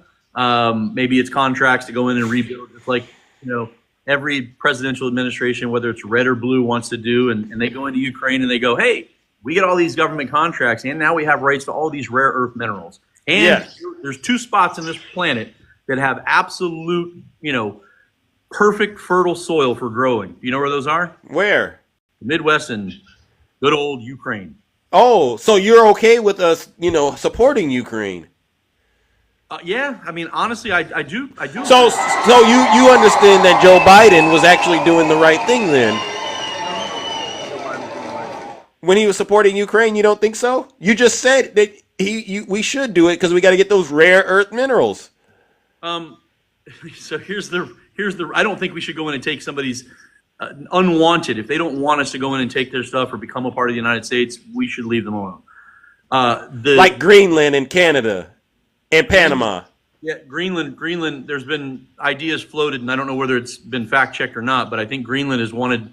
The citizens have wanted to put it to a vote because they want to join. No, I don't know where you got that from. Actually, it's the other way around. Most of them don't want to be a part of the United States. Just like in Canada, they don't, and just like in Panama, they don't. So you agree Trump is wrong to suggest that Canada should be the 50? Focus on what you just said.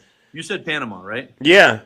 We built the Panama Canal. Do you think it's okay that Chinese occupation comes in there and owns two sides and controls the vast majority of the traffic and what goes on there, the climate, as far as business climate with their Belt and Road Initiative? Well, now you're getting into matters of, national security. And if I were sitting behind the Resolute desk, I would definitely have a problem with that. But I would also be a little more concerned because I also know that when we built the canal, a lot of people lost their lives, right? Because it's sick. You can get sick out there. And I would be concerned about possibly having to send American troops to Panama and take over a country, a sovereign nation, right? I think that would leave a bad taste in a lot of people's mouth, especially when you consider what we stand for here in the United States. It's almost like we would then basically be acting like Russia, right? I mean, do I support China doing that? Absolutely not. But do I think we should turn into the bad boys? No. Is that a good answer for you? It is a good answer. I mean, and here's the thing that I wish people would understand is every side has, both sides have dug their heels in, right? The left and the right, and there's no real kind of like, how do we meet in the middle? And that's my big issue. When I first started doing, when I first started separating from the left, because I was a lifelong Democrat. And you voted for Obama? I did vote for Obama. You voted for Biden? I did not vote for Biden. Okay, because it's always fascinating to hear these kind of stories when people tell me I used to be a Democrat, and then somehow they, I call it drank the Kool-Aid, but I get what you're saying. These conversations, honestly, they do need to happen more and more. All right, so that we can honestly get to the real issues. Sure. My main reason, and this is what I stump every single podcaster or person interviewing. I say, where's your middle ground? Where do you find common ground with the other side? Like you asked me a question, I gave you a straight answer that I don't believe in every single thing that this guy's doing. Okay. But the main reason for me, I got 2 daughters, and I know there's going to be an unpopular response for me to say. When RFK came out and said, hey, I want to fix the food problem in this country. I've got more friends than I can shake a stick at that have got autoimmune disease problems. I worked in the restaurant business for a long time in the early 2000s. That was when you started having celiac disease, leaky gut disease. And we used to laugh. Like I remember working and I was a young kid and kind of not as socially responsible as I am now, but I would be like, these people say they got, a gluten allergy. Yeah. And then lo and behold, all of this kind of comes to head. And when people laugh at RFK, you can call him a conspiracy theorist, a nut job, whatever you want to call him. He spearheaded. You can research this right now. But you would understand that would apply also to like doctors and those who are a part of the COVID pandemic response too then, right? Because I think it's not just RFK that's catching a lot of flack for being a conspiracy theorist. Dr. Fauci, for instance, they say he's a conspiracy theorist. When I look at that and I go, well, whatever you think about Fauci, you got to admit Biden got us out of the pandemic. So you got to listen to what people say and take it with a grain of salt. But you brought up an excellent point about. Can I just finish one thing real fast? And Sure, and then we'll get to the middle ground if you don't mind. But go for it. Literally takes 5 seconds. He spearheaded an $11 billion class action lawsuit against Monsanto. Everybody knows who Monsanto is. Who did? RFK. Oh, really? I don't know anything about that. An $11 billion class action lawsuit. Okay, well, you don't stick your fingers in the eyes of the most powerful people in the world without having a genuine agenda of trying to help people. So, do you believe that he won based on the merits of the lawsuit? Yes, there was Okay, scientific proof. and so your argument is just because something is adjudicated, that means it's pretty much good, right? If it goes through the process and it gets adjudicated and it results in RFK winning, then that means he was right. And in the moment, sure, it appears that he was right. Okay, so I love it when people talk like that because I just bring up, and you asked about middle ground. I am a person that believes we have rules and laws in this country. Okay.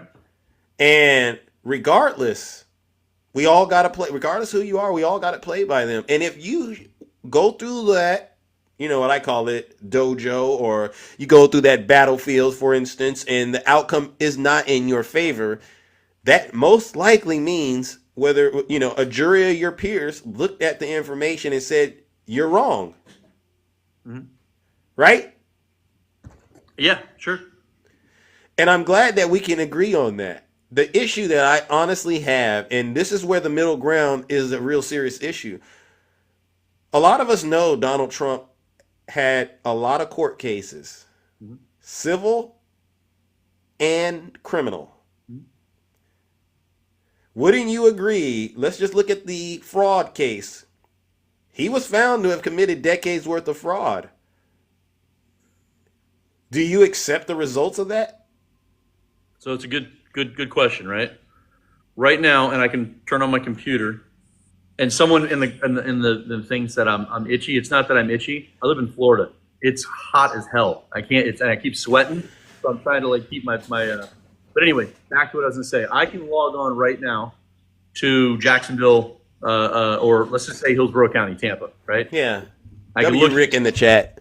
What's that? I was saying W to Rick in the chat because the question I think we all are seriously trying to get your opinion about is, do you accept the verdict in the case with Letitia James was involved, where they found Donald Trump had committed decades worth of fraud, and they actually were awarded a judgment in the state of New York's favor? Wouldn't that, if you look at the RFK example and you said that means RFK is right, you would have to also say Letitia James is right. Sure. I don't know the case. I don't know the case that well. I'd be willing to research it. But in referencing the question that you had, the one thing where they said Mar-a-Lago was worth $18 million, like, for me, is laughable. And it was a clear weaponization of a law that is not even realistic. I can drive 10 miles this way, go out to St. Pete Beach, and there's homes out there that are pale in comparison to Mar-a-Lago that are worth $15 million.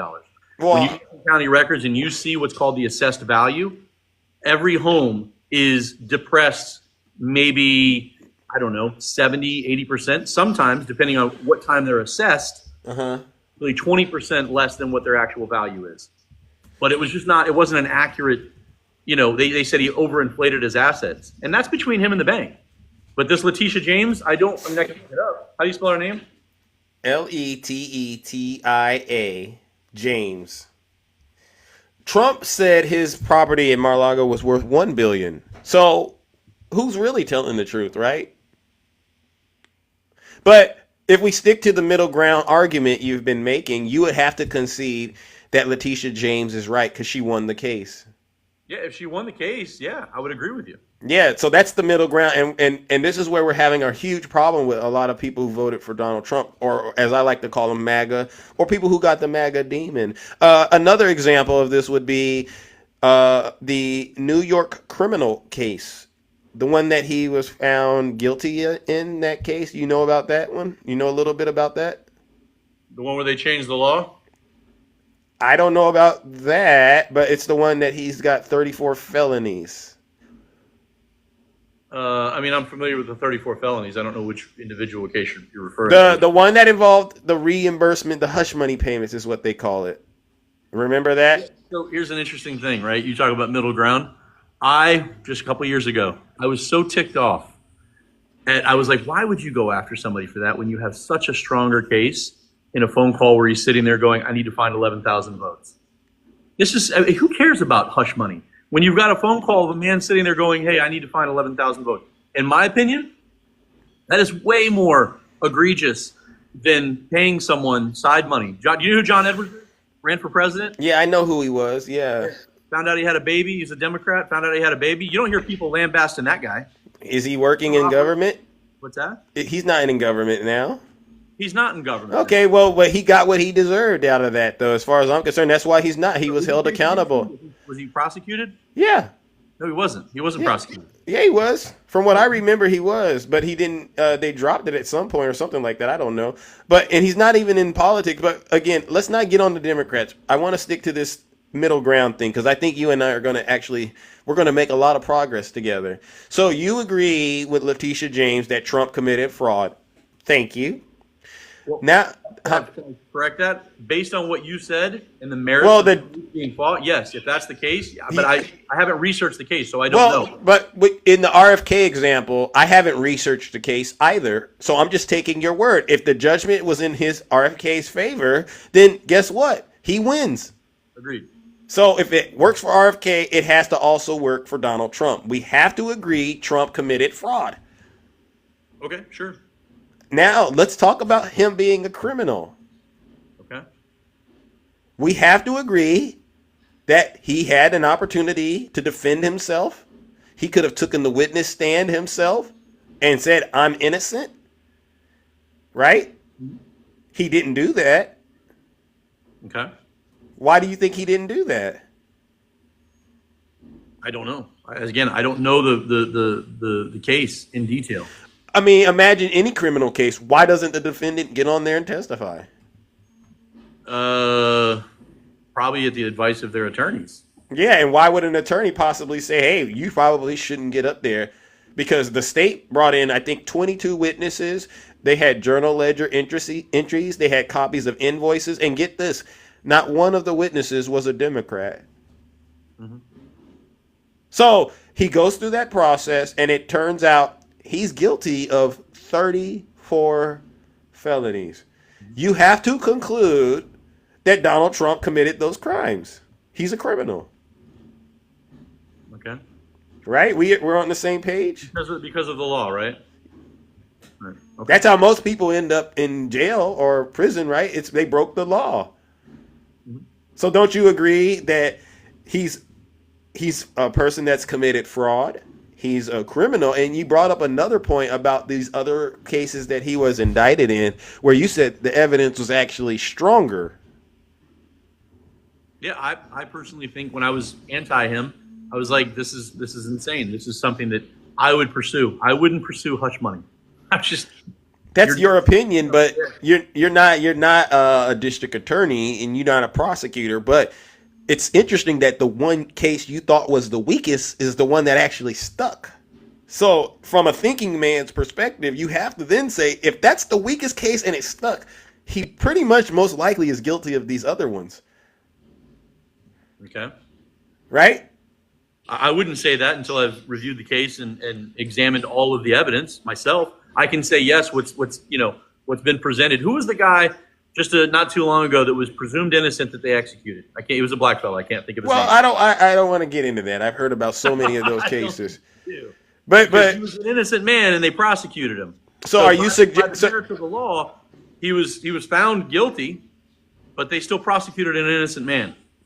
Well, that's why I'm not always in favor of the death penalty, but I don't want to get into that because America has a long negative history about going after people of color and that are innocent, and you know that. And I don't want to open up that can of worms right now. You're a white guy. I can name. No. I don't want to do that. I think you and I we're making a lot of progress, sir. So we agree Donald Trump is a fraud, huh? Right. I said for whose side? Both of us. You wanted common ground. I think the issue in this country is when you say where's the common ground, it has to be when it comes to the facts. For some strange reason, we Democrats don't have a problem conceding when necessary, right? If the thing is wrong, it's wrong. But when we talk to a lot of folks like yourself, I wish we could have just quickly agreed that he was committing fraud. I wish we could have just quickly agreed that he was a criminal. So then we can move forward. But you all do this heck of an act defending this stuff. And it's like, to me, that's where the problem is. But did you not just say the same thing when I brought up a case where a man was clearly, or not clearly, kind of potentially innocent and was wrongfully prosecuted? Like, I personally want to look at everything and go, okay, now after reviewing all of the information, now I can make my judgment. Well, that means we got to start questioning the outcome RFK got. Sure. I said right when you said it, I go, at this moment, it appears they're appealing the case. Okay, well then there you go. So until that actually happens, we have to live with the laws of the land. Trump is a criminal. Okay. Now, so you know he's been found to have been committing fraud. Let's talk about the defamation against E. Jean Carroll, the woman that involved sexual, I got to keep it clean, SA and defamation. You familiar with that case? Just from what I've heard people talk about. Did Trump get the outcome he wanted, or did E. Jean Carroll get the outcome that she wanted? Based on what I know of the case, the issues that I have with the case, if this woman was genuinely raped, then she deserves every bit of retribution that she's. Well, the jury came back, sir, and they said that she was. Okay. So you accept that? Okay, I'm sorry. My problem with it is why wait so long? And I know she says, well, I wanted to wait for my parents to pass away so they didn't have to deal with it. It just happened to be in the same time frame when this man was running for president. For me, I got 2 daughters. If my 2 daughters had this situation, I would raise them and implore them, look, I don't care what time it is or how powerful the man is. You go after him and we fight the case and we stand behind you 100%. My issue with this is the timing of it. It just happened to have all of the earmarks of, someone who was going after a person of power who needed resistance. I mean, I'm sure you remember Bill Clinton and during the you want to talk about Paula Jones and the whole lineup of them, like kind of the tit for tat bullshit that was going on. Well, we keep it clean on the show, but I just don't like the reflecting and doing things Democrats did. So a Democrat did it, so it's okay for us Republicans to do it. That doesn't work, right? That wasn't what I was saying. Oh, so why not just let it be on Donald Trump, right? You know that the outcome of the case resulted in E. Jean Carroll being awarded the money. That means Trump lost. That means a jury of his peers looked at the evidence, the notes from the doctor, the dress and her testimony, and they were able to decipher the real from the fake, and it came back, he did this. This is the middle ground, bro. Well, it's not. It seems to be more cultivated to prove your point as how bad the Republicans are, which is the reason why I brought up the whole Bill Clinton thing as well. I mean, theoretically, if you want to look at it and you're saying people are fostering bad behavior and believing in political, figures and celebrities that are running our country, well, then the same should be said for Democrats, because I used to support Bill Clinton, and I remember Bill Clinton sitting there with the whole Monica Lewinsky thing and everybody going, well, we all know what he did. Was Bill Clinton wrong? I bet dollars to donuts. I bet both this guy behind you and Bill Clinton were both on Mr.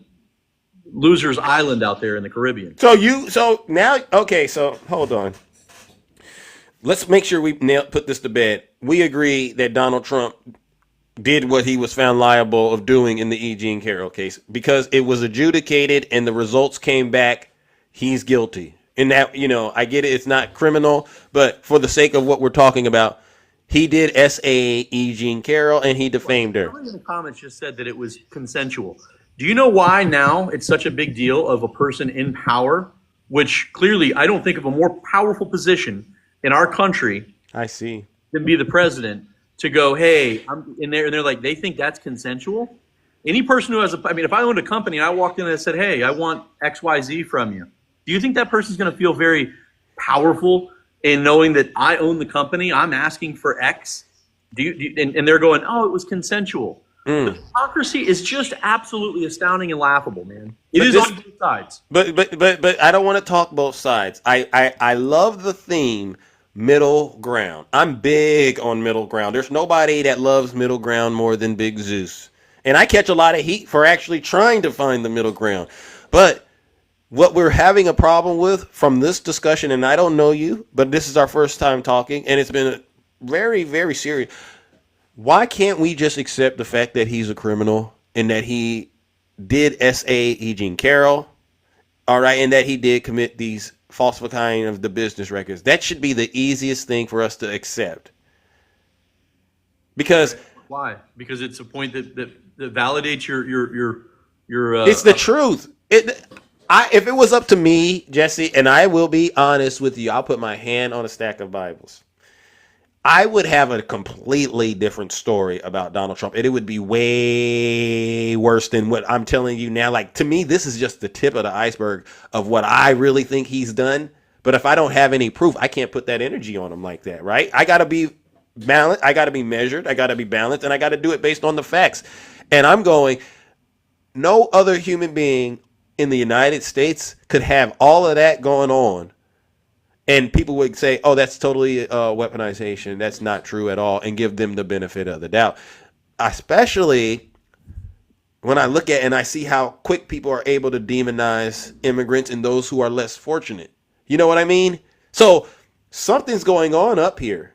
And it's that we're not able to find middle ground. If we can't have middle ground based on the facts and the evidence, then all bets are off. We don't have a country. You can't have a set of laws for your group and then I have a set of laws for my group. It doesn't work like that. It's the United States. Unfortunately, that's the way it works. Which is why we're saying concessions too. Yeah. Listen, that's I why. have no doubt that Hunter Biden and the information that was being funneled to Joe was, there was 100% in my mind. I'm not saying this, legally or cases, adjudicated, that there was quid pro quo going on across the board. So you think Joe Biden is guilty of what they were accusing Hunter Biden of? Absolutely. Okay, well, you know what? I think you're going to go. You got to keep up the quest of trying to find middle ground, bro. Because until I'm just going to be upfront with you, and I only can speak for myself.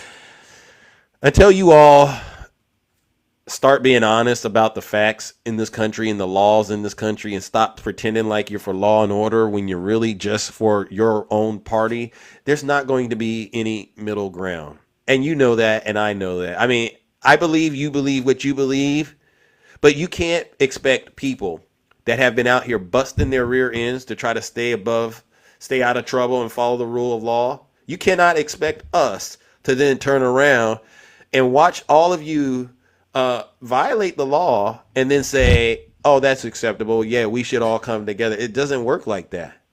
Yeah, you do it. I don't. But I'm saying your party does it. We do what? Violate the law. You don't have any evidence. For instance, you brought up Joe Biden and you said, no. Whatever you got on Bill Clinton, if there's court cases tied to it, then it is what it is. But with Joe Biden, you basically said President Biden is a criminal because he did what his son Hunter did. You know, there's no court case to back that up. I would venture to say the only president, in my opinion, that was really kind of void of any serious scandal would be Obama. That being said, or maybe Jimmy Carter. But okay, man, you can't sit here and play this kind of like tone police and not tone police, not you, the political parties, and say, well, we're just a party of good and honesty, and we just think you people are so bad. Like, I was a part of that party, and much of what's been going on right now in our country is a problem of both sides. They're both criminals, man. I think we're looking outward when we should be looking inward. And I think the problem is a lot simpler than that. I think a lot of people lack the ability, the people who voted for Trump, they lack the ability to be honest with themselves. They've lost their identity. And I call it, they're possessed with a MAGA demon. There's no reason an adult, a person who's a critical thinker, fully functioning adult, there's no reason why, what happened? I see it went on me. There's no reason why you can't look at evidence and see, okay, this person either did this or didn't do it, and can't separate out your whole political belief system. There's no reason you can't do that unless you've been radicalized. And a lot of you have been radicalized. I disagree. So part of the problem for me is like I said, in a time of prosperity, it's okay to have immigrants come over, maybe be a little more relaxed with the border policy. But the fact that someone just sent 10,000 troops down there and said, hey, we got to stop this because of fentanyl, because of illegal immigration. Like, I understand these people's plight. I feel bad for them. No, you don't.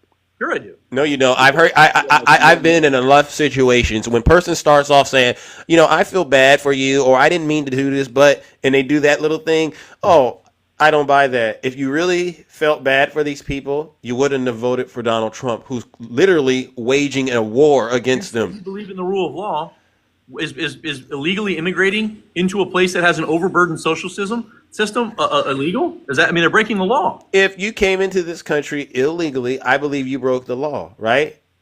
But I don't think the person enforcing the law should be a criminal himself, right? Because the moment you put a criminal at the top to enforce laws, as far as I'm concerned, we don't have a country anymore. How does a person literally doing the same heinous acts turn around and then tell the person that they see doing the same thing they do, oh, you can't do what I did? You look like a hypocrite. And you know that. I think if you accepted the fact that Democrats are criminals as well and should be also prosecuted, some of them, not all of them. We know people in the Democrat Party commit crimes, and some of them have been prosecuted. I'm not sitting up here crying you a river about Hunter Biden or Bob Menendez or any of these other ones. Hey, you got the evidence. They went to court. Sir, you were committing crimes. Guess what? Go to jail. Right. Go to jail. But I don't believe all Democrats are criminal, no more than I believe all Republicans are criminals. But I do believe that there are people on the right, like Donald Trump, who are really a criminal. And there's so much evidence to validate that. For goodness sakes, he was impeached twice. Yeah. None of that makes you go, huh, you know what? I take issue with some of it. But you still went and voted for him. So this is the issue. Right now, one of the biggest things that I have, food, I explained to you. The budget, I explained to you. Right now, the only reason these Democrats are up in arms right now is because they know the misappropriation of funds that has been taking place for decades is about to be just absolutely Actually, I'll slow you down right there before you get a ticket, champ. The reason that I'm up in arms right now is because my egg prices are going through the roof. My grocery prices are going through the roof. My utility bill is going through actually, inflation is going through the roof. He's trying to get us into another war with this Gaza idea that he came up with on the fly. He's passing these ridiculous executive orders. He's talking about a sovereign wealth fund. He wants to take Canada, Greenland, send troops to the border, and then actually try to invade Panama. How does this help Zeus? And I haven't even gotten into the crimes again because I know there was something fishy that went on. Before you get a speeding ticket. Okay. So Jesse, what does that say? I have no clue what that says. Do you see that right there? I see your face. Okay, so 2.9. Okay, I don't see anything. See that? No. You Jesse, see my face now? Yes. Turn the camera around. This is my computer. Do you see that inflation rate? You know what it is right there? 2.9 as of January 15th, 2025. So, what gives?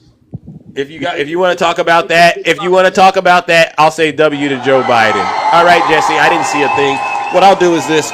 We're running into that point where other people on the show want to try to talk to you and find middle ground. Do you have a few more minutes, sir? All right. Let me see who I can bring up. All right. And these are some of my good friends. All right. They know how we get down. All right, ladies and gentlemen. We're going to do some lightning rounds of truth, if you don't mind. Oh, look at that. My good friend Dubs. Good morning, Dubs. How are you doing, my good friend? Hey, good to see you. Hey, how are you? I'm talking to my new pal, Jesse. We're trying to find common ground. I don't think I've found any because he won't accept the facts about Donald Trump being a criminal. Maybe you can help him out, Dubs?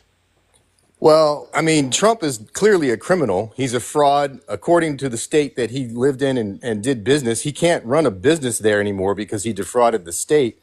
I remember when somebody lost their campaign because they screamed loudly, awkwardly into a mic. I miss those days when politicians actually went down for far less than being a felon. You mean like getting He on and running he two assaulted separate- and defamed a woman according to a court, Yeah, and you he did was, like, nothing getting but on and make excuses. absolutely butchering it. Jesse, I'm talking. Jesse, can he Jesse, get I'm it off? talking. You and I talked for a good mile. These people listen to us. I mean, at least give them the benefit of the doubt, and then I'll give you time to respond, bro. Don't worry. Now, Thank you. Al Franken is not in the Senate anymore. You know why? Because he did something that was a joke that was far less serious than what Trump was found to have done in a court of law. So you guys can take that bullshit hypocrisy. You can take that hypocrisy and shove it. All right. Now, when it comes to inflation, it was 2.9 in June of 2018 under Trump during a good economy. Why was that, Jesse? Why did it go to 8.7? Why was it 5% by April 2021? You want the real answer? Yeah, why was it 5% inflation by April 2021? Was that Joe Biden's fault? Do you want to know why? Yeah. Because during COVID, they dumped a bunch of money into it called quantitative easing. They dumped $5 trillion into the economy. Okay, so inflation then, by your own admission, inflation would have gone up under Trump because all that money was spent under Trump. Jesse, didn't you just admit that all that money that was spent during Trump's administration is the reason? You're gonna let me respond? Hold on, you two. Hold on. We gotta rein this back in. Hold on, Dubs. We gotta rein this back in, you two. The audience wants the conversation. I'm the referee. All right. So let's have it. All right. Who was speaking? Didn't you just admit that the money spent under Trump's administration during C-19 is what caused inflation? That's a question for you, Jesse. It wasn't. It didn't. C-19 happened at the end of Trump's presidency. It actually happened at the beginning of his 4th year in office. He was warned in November 2019 that it would be the worst crisis of his presidency. And then he ignored who told him how to handle that crisis, Obama's pandemic response team, and he made that pandemic worse by lying about it and holding super spreader rallies and telling us it would be gone by April. But he told Bob Woodward he knew damn well it was 5 to 10 times worse than any strenuous flu. Now, let's just not pretend that Trump didn't lie about C-19 and make that worse. Let's go back to inflation for a second, Jesse. Since you admit that Trump pumped a bunch of money into the economy in 2020 during C-19, then you're actually admitting, Jesse, you're admitting that Trump is the reason inflation went up. That's not what I admitted. So then now you're going to take it back because I cornered you on what you said? You didn't corner shit, dude. You didn't let me speak. Wait a second. So Keep why it, did inflation hit 5% by April 2021? All right. You said it was Trump pumping a bunch of money in 2020. I didn't say Trump. I said both presidencies did it. No, actually, you said Trump in 2020 because Trump was president in 2020 and he pumped a bunch of money into the economy, right? I didn't say that. You just, Right. you just Well, did but that's what he did, right? Biden did too. What Biden did was continue the stimulus Trump promised, and Biden delivered on the infrastructure Trump promised. So Biden, hold on. Let me explain if you would like, because you clearly don't have the right information. When Trump, hold on, Jesse, we got to get it to the point where we can at least have the ping pong effect. That means one person goes and then the other one goes. All right, gentlemen, let's keep the hands above the belt. All right, I'm listening. Let me finish my point real quick, Jesse. The reason I'm trying to point out the money that was spent was you guys never want to talk about the wasted trillions on trickle down that didn't trickle down before the pandemic. So we didn't need a corporate tax cut. Trump, as a billionaire during a good economy, damn well didn't need a tax cut. It didn't work. It didn't produce more jobs. It didn't boost the economy. It only increased deficits. Now, that's before the pandemic. So if he hadn't wasted those trillions, maybe the trillions that he spent during the pandemic wouldn't have increased so much inflation. But the fact that Biden came in dealing with the pandemic and actually had a pandemic response, actually had a vaccine rollout, and then delivered on stimulus Trump promised but didn't, and delivered on infrastructure Trump promised but didn't, you're mad? Inflation was worldwide. Trump and Republicans would not have prevented it. You've already admitted the money they spent had something to do with it, right? But they didn't even properly make sure all that money was going to the right places. Like Kanye and Trump didn't need any of that money. Elon got $15 billion from the Fed. And you guys are worried about a few million from you said? Break. All All right, now Dubs, I'm gonna give Jesse 2 minutes to, actually a minute, because there's other folks that want to talk to Jesse as well. And then after that, I'll give Dubs another minute, and then we'll move on to the next guest because I want to get to the bottom of this. All right, what do you got to say? And W Dubs in the chat, you know what we're doing. Jesse, you got a lot to unpack. No, not really. You go back to 2008 when Bush was leaving office and Obama was taking office, okay? There was $700 billion signed in as stimulus to save the banks, right? Bailout money that came in. It's not bailout money to bail out the banks, though it ended up bailing out the banks.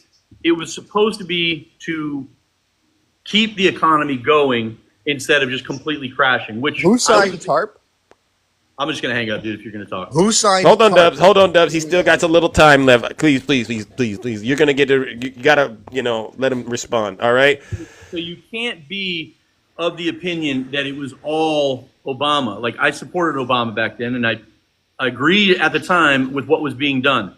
They took then a subsequent another $1.2 trillion and dumped it into the economy to prop up our economy and keep things going. How they do that is they go in and they buy bonds and they dump more money so people can come in and spend more money on consumer goods. That's how it works. Where it started going off the rails, when they've been doing this for a long time. You got about 30 seconds. Where they've been doing this is buying in the private sector. They go in and they prop up these banks with what's called dark trades, moving money in shadow trades. It's been going on for the last probably 15 years, 20 years maybe. That is what I'm talking about. It is not a red problem. It is not a blue problem. It is a purple problem because both of them are doing it. Period. Okay, fair enough. I'm going to give Dubs a good opportunity to respond, and then we'll deal with that. All right, Dubs, you heard what he said. Yeah, he's revisionist history is a thing for Trump supporters. Who signed TARP? Obama. Nope, it was George W. Bush. It was signed in October 2008, and you can try to prove me wrong, but you won't be able to. W Dubs right there. That's a point for Dubs. So it was George W. Bush and Republicans who oversaw that crash that Obama inherited. Can you tell me how Republicans helped Obama and Biden clean up that near depression? I got it. Excuse me? Sorry, Mom, but go ahead. Can you tell me how Republicans helped Obama and Biden clean up that near depression so Trump could inherit a good economy? How did that depression happen? Can you just tell me, do you Community Reinvestment Act, you know what that is? Do you blame Obama? Do you blame Obama? You know what the Community Reinvestment Act is? Do you blame Obama? You know what the Community Reinvestment Act is? Do you blame Obama for the recession he inherited, yes or no? I'll say I blame our government in totality. So do you blame the government that was run by George W. Bush and Republicans for 6 years? Jesse, who ran? Jesse, it's a simple question. Who ran the entire government? You want me to answer it simple so you can look good? No. Jesse. W. Rick in the chat. It's a 6-year time frame before the crash that George W. Bush ran the entire government with Republicans. Now, he ran on the housing bubble to get reelected in 2004. He didn't do anything to prevent it from popping. Now, when it burst, did Republicans help Obama and Biden clean it up? And if so, how? Yes, they did. How? Exactly what I just told you. How? Bringing in stimulus. That was how they helped. No, they did not vote for the American Reinvestment and Recovery Act. No Republicans voted for it in the House. Did they vote for stimulus? Did they vote for quantitative easing?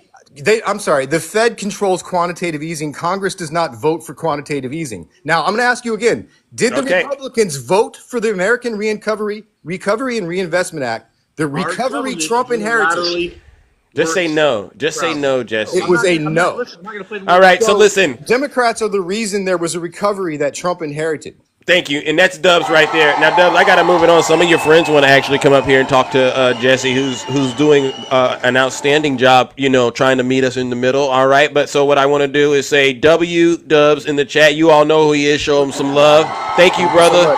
All right. And all right, Jesse, the show's almost over. All right. So just hang in there. But I'm going to try to get, these are called lightning rounds of truth. All right. Hey, listen, at first, I thought they were disingenuous, very veiled sarcasm is just that. That's Wait a second. There is common ground. All right. Disingenuous comments of Jesse's doing very well at meeting us and finding common ground. You're not doing that. You're trying to prop up and improve your point so that you can have gotcha moments. That's all you're trying to do. Jesse, I'll be honest with you. I've already. Not being honest. You got Dubs who doesn't know his ass from a hole in the ground and wants to sit here and tell me about that it was all the Democrats. Like, it's BS, man. Jesse, you're not the first person that I did this with. I don't know if this is your first time on my show. Obviously, I'm a Democrat, but I'm a very generous. I'm very, open-minded, and there might be points that you can push back. And if you make a point, then I'm going to say, you know what, Jesse has a point. So it's not. You said it's not important. Which point? Bill Clinton, dude, you guys are sitting here lambasting a guy who's a criminal when you supported a criminal that was in office. And Okay. Well, let me let you in on a little secret on this show. We already know whenever we talk to people about Donald Trump, one of the classic tricks out of the hat things you all do is you always try to find a Democrat to bring into it, and we're just tired of that. We don't give you points for that. All right, because these people aren't in government. It's in the past. All right. And we've got to look at who's in charge now, because for 4 years while Biden... You don't want to be accountable for hypocrisy. That's all it is. If I'm being a hypocrite, I will let you know, and I will apologize. That's why they call me Triple H. The second H is because I'm humble. I am the most humble person on social media, bro. And you know it. Well, I don't, because I just met you. But you can see how I move. You see how I talk. I'm not up here cursing and saying this and that. I mean, I do what I do to run my show, but that's just being a businessman. You got to respect that. Do you think that you're being genuine when you say these little like mildly muddled sarcastic comments about yeah, because as you can see, I'm very reserved compared to a lot of people in my party that they're going to give it to you straight. All right, I'm trying to really dial it down and to basically make sure you know you went wrong, but I'm not going to be as aggressive about it. But I think it's necessary, because what else can we do to find common ground when you all are not accepting the truth? If you would just simply concede, we wouldn't have to do these kind of things. Okay, I'll respond by saying this. 3 years ago, I wasn't a supporter of this guy, okay? I don't like the fact that he's a criminal. I don't. I really don't. I don't like the fact that he's done things that other Democrats have done, right? Well, can you not throw in that part? Can you just not throw in the other Democrat? Just speak on him. You can't, because you just want it your way. I can concede that some of the stuff this guy's doing, I'm not okay with. But I don't have a choice of the two candidates, okay? My candidate would have been RFK, 100%, okay? I don't have a choice. Right now, what I can choose is what I want, what's best for my country, my family, and my fellow citizens. And what I think right now is shoring up the borders to make sure that there's no fentanyl coming in and killing hundreds of thousands of people, making sure that we're not overburdening an already overburdened social system, making sure that we're trying our best. Now, I told my best friend this because he's a Democrat still, and we've kind of gone at each other with this. I said, look, in 3 or 4 years, maybe 2 years, I might have egg on my face. Elon might go in and plunder the entire thing. But right now, I don't have any choice other than to say, you know what, you're the first person who said they're going to go in and look at the books, and if he fixes it, F everybody else. All right. And I believe you believe that. And that's why I say it's always good to get other people's opinions.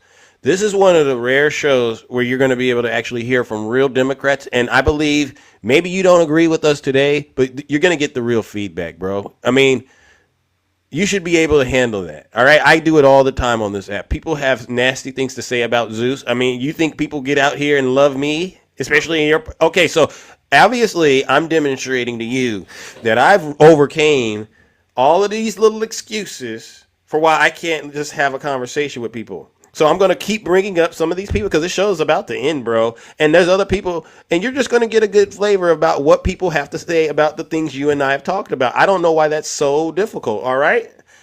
It's not difficult. It's just difficult when you don't like an opposing opinion. When I bring up the hypocrisy, it's like, no, we don't want to talk about that. That's the part that's... Well, if you... Someone earlier said a tough pill to swallow. If you just stick to the topic and not bring up these other people, Democrat or Republican... Are going to hurt your point of view? Okay, I understand that. No, if we're talking about a topic, let's just let it be about the topic. All right, ladies and gentlemen, I'm going to move it along. All right, I see we got a lot of interesting people that want to come up here. All right. Good morning, my good friend Shay. How are you doing, Shay?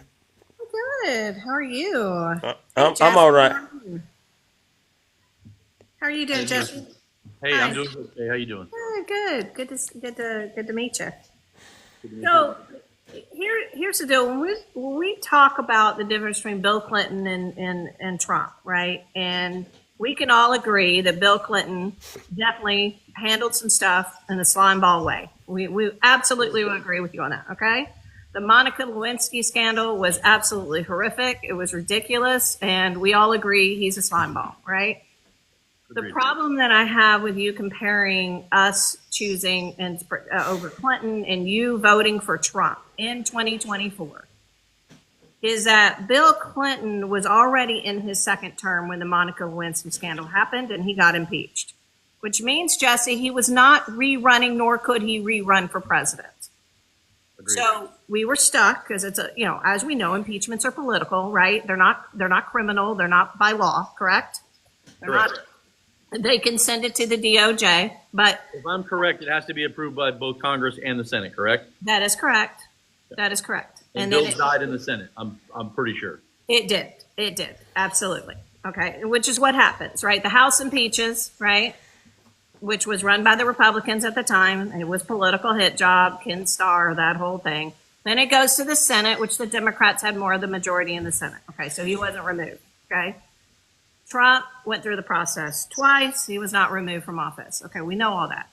The problem is, had all of that, to me, and I think every Democrat would agree to you on this, in a certain sense. We all have people that are stuck in their parties no matter what, right? Okay, but we're talking middle of the road. 40% of the electorate are moderates, and they swing either way. 40% are independents now, almost 50% now are labeled independent because they're tired of the political shenanigans going on both sides, right?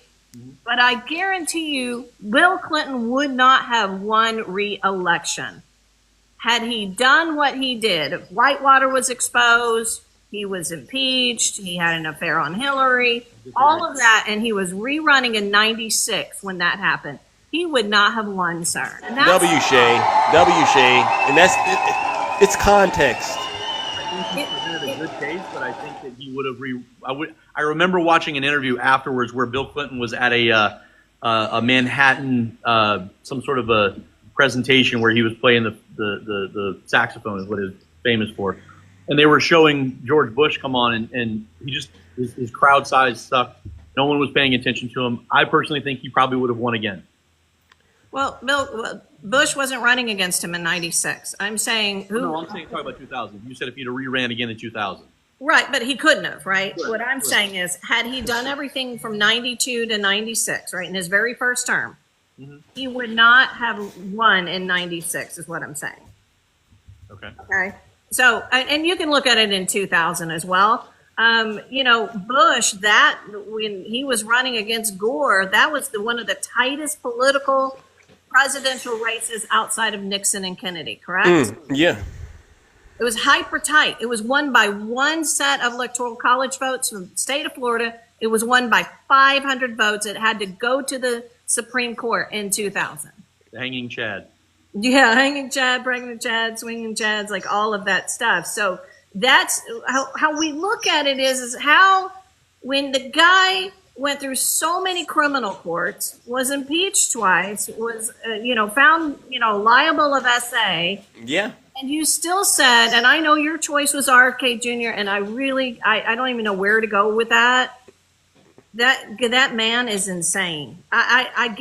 We all agree our food is wrong. I'm in the wine industry, and I'm aware because I have a lot of people who live around the world. Right.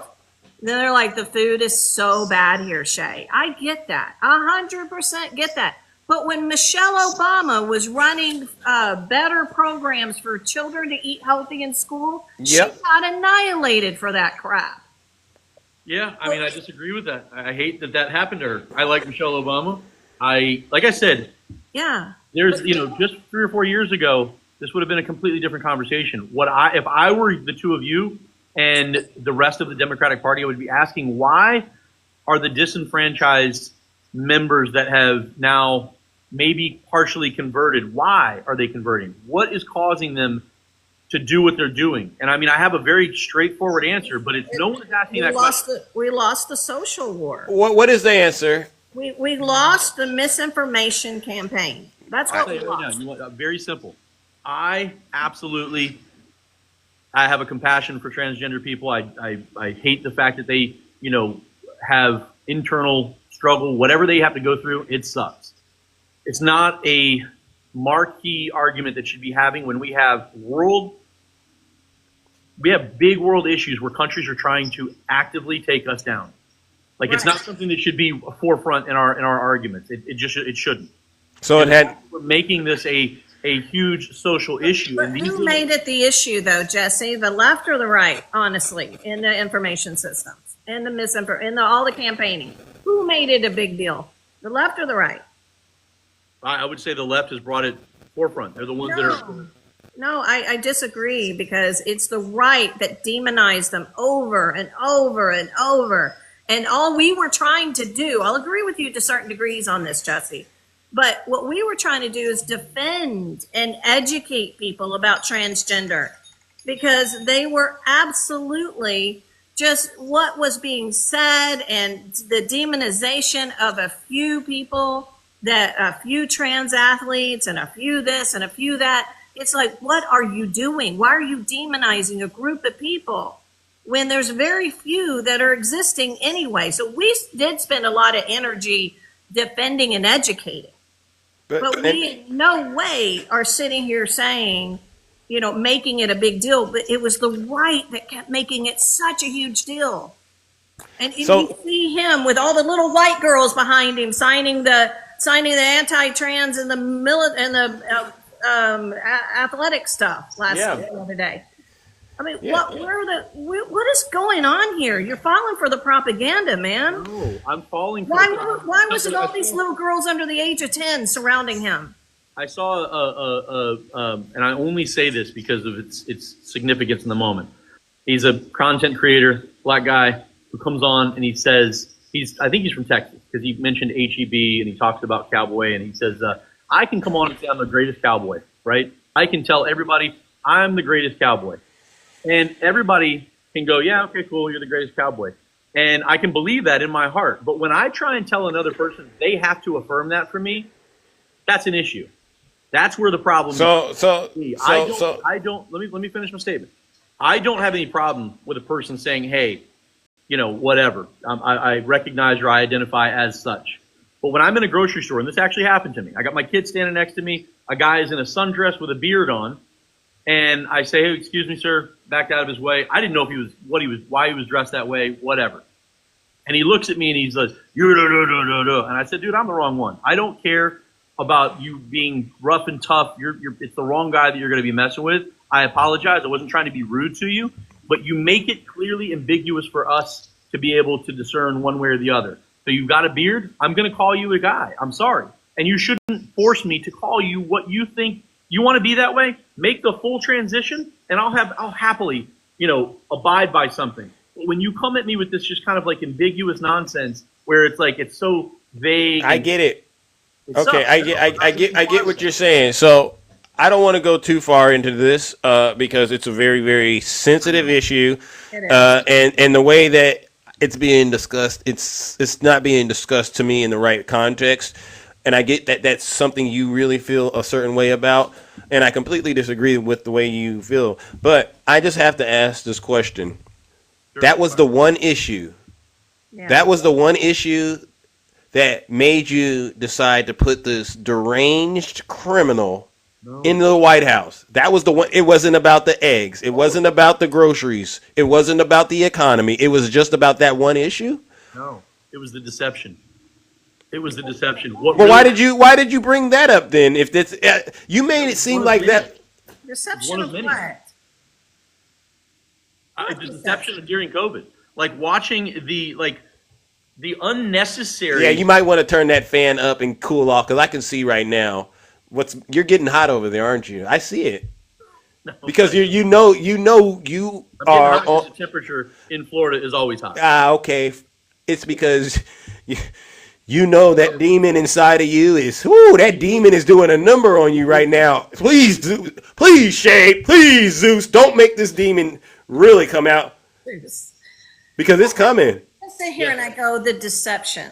Nobody lied. Nobody knew what to do. You have to understand, if you know science at all, like science and hypotheses, all of it changes. This was a once in a century pandemic.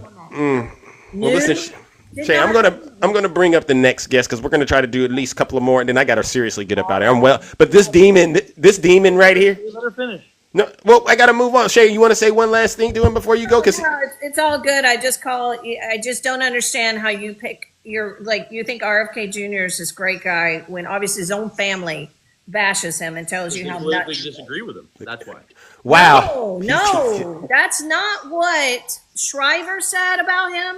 That's not what his cousin Caroline Kennedy said either. They never mentioned that they disagree with his politics. They told you clearly he's nuts. You hear that? He's dangerous. He is predator. Hooked on drugs. He got family members addicted on drugs. He did all this stuff. Listen to what they said about it. They had nothing to do with politics. Yeah. This is family basically telling you he is not right in the head. You're holding a man accountable for nowhere near our medical system. Thank you. All right, Shay. What they said about him. It went about his politics. Fair enough. You don't believe in redemption, so you're still holding a man accountable. Hold on. We got to move it along. All right, you two. All right. Not you, but if the family member comes out who loves the guy and says he's not right in the head, I think you should listen to him. I'm sorry. Yeah. All right. Nothing by doing that. W Shay in the chat. You should, there's other people on this live, Jesse, that come up and they host other lives. I think there might be a follow-up discussion needed because the type of work you need, sir, you really need to get your mind fixed. All right. Oh, you want to talk to Parker and Dean? Oh, well, you know exactly where they're at. All right, you need to go and get them. All right. Good morning, my good friend Mishi. Welcome. How you doing, Mishi? Yeah, I'm just surprised Jesse was excited to see me. You know this guy? I don't. Oh, he knows you. Oh, I don't really remember you. You guys are all the same. That part. There you go.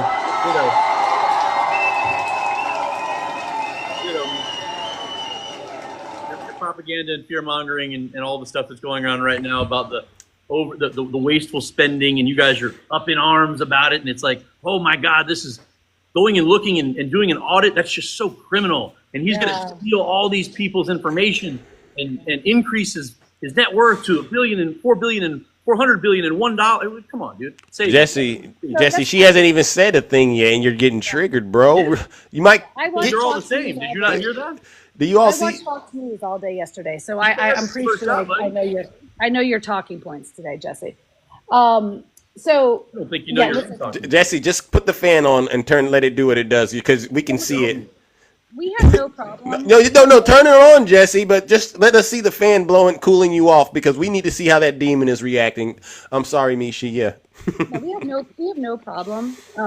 As there are Democrats sitting on the Doge committee, we have no problem with looking at wasteful government spending. That's fine. Okay, we can agree with you on that. How about that, Jesse? Okay, great. What we don't like is the fact that we have somebody who wasn't voted in. Thank you. Who passed, did not go through Congress, and is just going into all of our information with a bunch of 18 to 24-year-olds, some of them in college. I mean, I know you guys only like the brightest and the best, the most competent, when we're literally having people who haven't even graduated college going in and looking at all of our information, Jesse. Mishi. Go ahead, Mishi. Remind him. I don't know about you, but as a lifelong Republican, Jesse, that seems like government overreach. Does it or does it not? That part, Jesse. Oh. You want me to respond? Yeah. Yeah? No. Okay, No. The answer is no. I don't think it seems like government overreach. $600 million. What does it look like to you? $600 million on sushi? No, not a government overreach. Yeah, nice talking points. That's really cute. That's cute, Jesse. Okay. Do you think that Republicans were eating that sushi or just Democrats? I'm absolutely sure. I don't think greed has a color. Okay. And by the way, who's the one? It does. It's green. Whoa. Who keeps voting for increase in spending for their own lunches? For their own. Both sides of the party trying to increase the debt limit. Okay, the so debt why? ceiling. Okay. Jesse, Can she get the Jesse? You don't even let her get the question out, Jesse, before you do what you do. I'm trying to respond. You can at least keep it unmuted and wait for the question to actually finish coming out before you respond. And again, we're not going to let you use the "it's both sides" excuse. That's going to get you into a lot of trouble. All right. So Jesse, you would be about cutting lunch programs for legislators, but increasing lunch programs for kids, right? Well, I would be in. Make your statement again. You would be about cutting lunch programs for these legislators, but increasing lunch programs for children, right? Sounds sure. I mean, I don't know if anything like that's being proposed, but it sounds good. Okay, let me ask you, why do you think that they have to cut so much from our federal spending? Why do you think they have to do that? Because, well, my personal opinion is it's misappropriation. I think this is money that's being spent in other places Yes, money is going to be spent other places. Where are they spending all of our money? You want me to respond to this? And if I respond to it, just don't interrupt me. Mishi, do you think that when there is a Black Ops mission in, I don't know, Mogadishu or wherever, do you think that money, do you think that there's black money being traded and moved through our budget? Do you think that's possible? Sure. Okay. Do you want to know where that money is coming from? No. You don't? No. Okay. Do you think that it's okay to pay for some of the things that we're paying for? What was it, $15 million or $50 million? Where are you getting these numbers from? I'm just curious because you keep talking about sushi, condoms in Gaza, that Trump said actually are bombs. Where the heck are you getting this from? What was that, Mishi? It's like the cats and dogs. They have no evidence of it. Okay. Okay. Thank you. Okay, so you reported. I know it's new. Where? Catch up. Where? On every major news publication. No. What should I type it? What should I type up for the sushi? Here, let's look up. Because my mom doesn't like me when I lie and send her stuff like that, so I got to tell her the truth, right? You said $50 million on sushi? No, $700 million. Oh. 700 million is the number. Anyway, I just asked you a question. Donald Trump is going to have a lot of spending. That spending's going towards who? You said he's going to have a lot of spending. That spending's going to go towards who? Yeah. I think I disagree. They're talking about cutting the budget. Oh, I think Jesus. $2 trillion was the number that was floated. What is he going to do with taxes? Probably raise them. Okay, no, he's going to lower them for who? For the rich. Correct. And so in lowering from the rich, right? So we're going to be getting a lot less money. So we have to make budgetary cuts somewhere so that we can make sure we give corporate welfare. Is that correct, Jesse? Wow, Jesse. Corporate welfare. I love the corporate. I mean, that's what it turns into, Jesse. Think about what's going on. Why do they need more cuts? Wow. Why do they need more cuts? They're making more profit. Why do they need more cuts, Jesse? And why do we have to pay for that? Why do we have to not help with malaria, HIV outbreaks, and children starving in Southern Africa? So that the wealthiest in our country can get corporate welfare. We have to cut off U.S. aid. We have to take $260 million away from WHO. Wow. Because somewhere that money's got to be made up, right, Amen. Jesse? Amen. Amen. W. Mishi in the chat. Right, Jesse? Somehow that money's got to be made up, right? So, fuck the starving kids. Fuck our health. Keep it clean. Sorry, I get angry. I know, but I understand the anger, especially with Jesse up here doing what he's doing. So you have no answers, Jesse, about the $600 million in sushi. Stop simping for billionaires. Have I seen the line item myself? No, I'm reporting what I've seen on the news. You haven't seen it. It's a meme. Did I have access to it? No. Am I a part of the Doge team? You're going to let me respond or just talk over me? Sir, If you're gonna get up here and quote that, so I didn't hear her say anything about Trump cutting taxes for overtime, saying that you don't have to pay any taxes on did overtime. he do it? Well, he's only been in office. That excuse.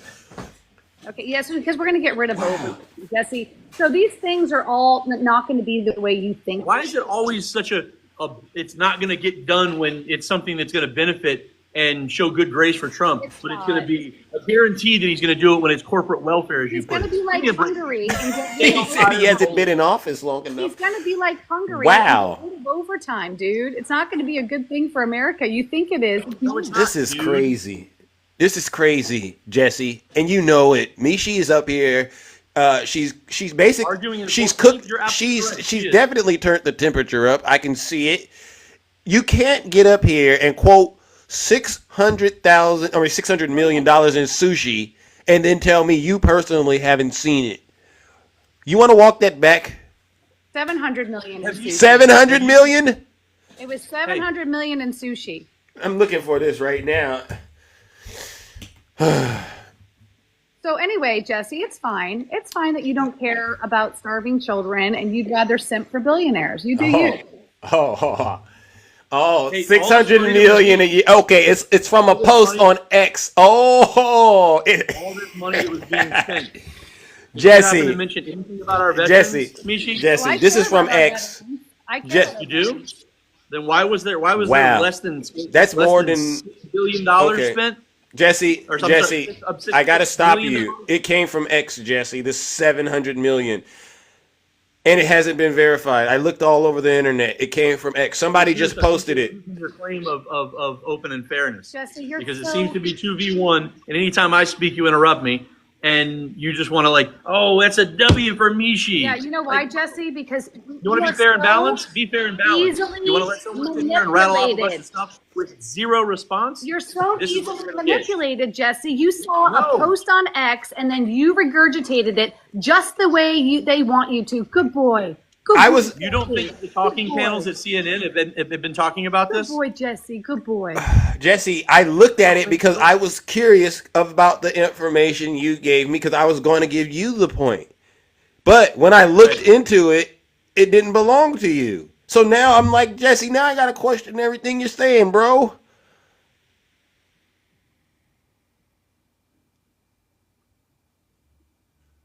I just love that the richest man in the world has access to all of our information, Jesse. It seems normal. That just seems like a normal thing to happen in America with no oversight, no security clearance, wasn't voted in by the people. This just seems like. Because we're tired of you and your party misappropriating funds, lady. We're tired of you and your party calling bullshit on money that they're not spending in proper places. Jesse, the people are saying you're a liar in the chat, bro. Who passes Because budgets? it's our freaking audience, dude. Jesse, who passes budgets, dude? Who passes budgets? Uh-huh. Congress. Oh, okay. Who makes up? Excuse me. Go ahead. I couldn't hear what you said. I was trying makes to up listen over the Congress? laugh of Mr. Fair and Balanced. Who makes up Congress? I don't know. Representatives. Of both parties, correct? Excuse me? Of both parties, correct? Correct. Oh, okay. And who's controlled the House the last 2 years? Before you think you have your gotcha moment, I've said that spending is poor on both sides. You just said you're tired of us. So Yeah. then you say you're tired of spending, period. How about that, Jesse? Turn that fan up, Jesse. I think the actual statement would be that Trump has his first presidency went in and didn't realize how corrupt Washington was, and this time around he said, I'm going to get a bunch of people that have nothing to do with Washington, go in here and absolutely find out what's the big deal, Michi? Let me ask you, why is it such a big deal that he's looking? I have no problem with looking if you do it. We're having a problem with it right now. We You're up in don't. arms. By the way, Fox News is also pushing that. That why are the Democrats getting so upset? It must be because they're hiding something. This is a narrative that you're also being fed, Jesse, and that's not it. Makes sense. It's common sense. We don't like it's not common sense. You have no common sense. You believe $700 million was being spent on sushi, Jesse. Give me a break. So by the way, W Mishi in the chat. Sorry, Jesse. I didn't want to do it, but if it's a zinger and it's a good one, I got to do it. $3,000 hammer from the 1990s, that didn't really exist either, right? You're going to call bullshit on that too? Come on, what? Michi. The $3,000 hammers and fucking $500. Oh, Jesse, you're cursing a lot more now. You weren't doing that. Get it together. Tell the demon you're in control. My bad. Okay. Thank you. Okay. Hey, listen, I'm a big fan of cutting our military. Hey, do me a favor. Press the W button, please, right now, because that was an absolute concession. All right, W for Mishi, according to Jesse. Jesse's owning himself. This is excellent work. Thank you, Mishi. You're doing out. Military budget, Jesse? Is that good Fair then? balance, dude. You're kidding me. Jesse, you want to cut our military budget then, right? Wasteful I would spending? love to cut our military budget, yes. Okay, great. Well, welcome to this side. Yeah, you're a Democrat. I was a lifelong Democrat. I'm tired of my marquee issues and the things that I care about, and believe me, there are some things that we'll find common ground on. I don't want to get into the machine anymore. I want to see change. So you literally did that by voting for Trump. He is the machine. What are you talking about? He's a billionaire. The machine is the blue machine that's pushing an agenda that I'm not in agreement with. Okay, I understand, Jesse. I've listened to you for a few minutes. I understand where the blue machine appeals to your fragility. I get it, Jesse. And that's the reason why you jumped to the Republican side of the party. I, on the other hand, was a Republican my whole life and left the party because it no longer represents what I believe. Thank you. 13 billionaires. 13 billionaires sitting in Donald Trump's cabinet, and you want to talk about who's controlling us? Come on. W, me. Jesse, she pointed out the fragility. Have lower GDP than the 13 billionaires. The richest man in the world spent over $270 million to make sure that people like you voted for Donald Trump. Wow. And you don't think Bill Gates and Warren Buffett behind the scenes? Come on, ladies. Christ. Ladies and gentlemen, Mishi, I don't know. Respect for Warren Buffett. He's giving all his money away for Yeah. the cost of $100. Elon Musk, I'm going to tell you how we know he doesn't care, and then I'll go, Zeus, and Thank bring you. somebody else up. Listen, you want to know how I know he doesn't care, Jesse? Would you give $100 to make sure that no kids went hungry in this country? Sure. Okay, Elon Musk could do that today, and he doesn't. Oh. Instead, he's on track to become the first trillionaire, Jesse. So don't tell me that they give any care about the American people. They care about their own wallet, and you're going to see Donald Trump and all his buddies get a lot more wealthy. Well, guess what, Jesse? What's that? You're going to get poorer. Ooh. And But that's... That's it. Thank you, Zeus, for helping. All right, no problem. Listen, ladies and gentlemen, W. Mishi in the chat, please show her some love.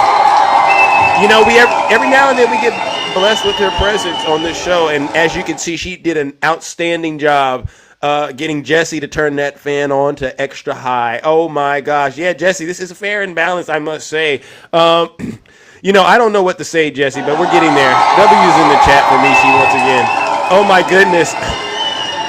Oh my goodness. All right, I got to bring up my sister, Kabira. Welcome. Jesus Christ, y'all got me working overtime on a Friday. Good morning, Kabira. What's up, Mr. Zeus? How you doing? I'm all right. I am all right. We got Jesse in the box. Yeah, you know, usually I try to be calm, but Mr. Jesse, I'm going to have to come in hot on you, buddy.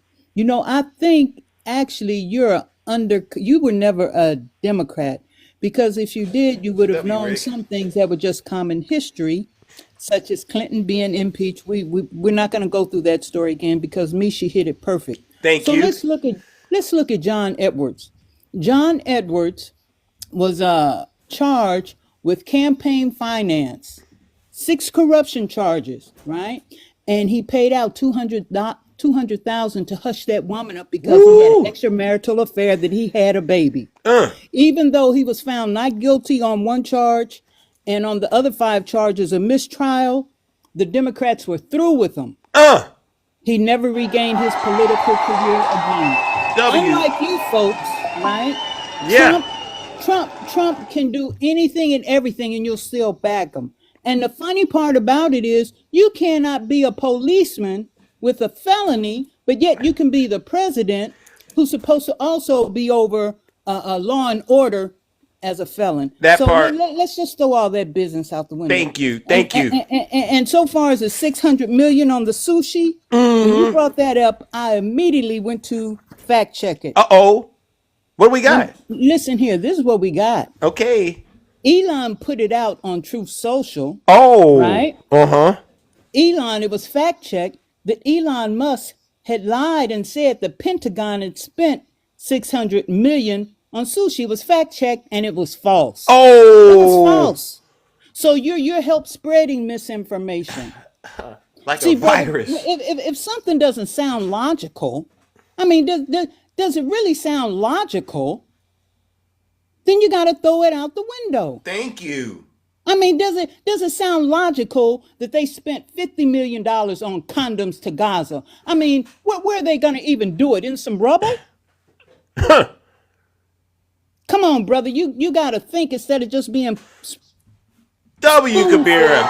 Some cocky pop that's put in front of you. And the last thing I want to speak on is essaying.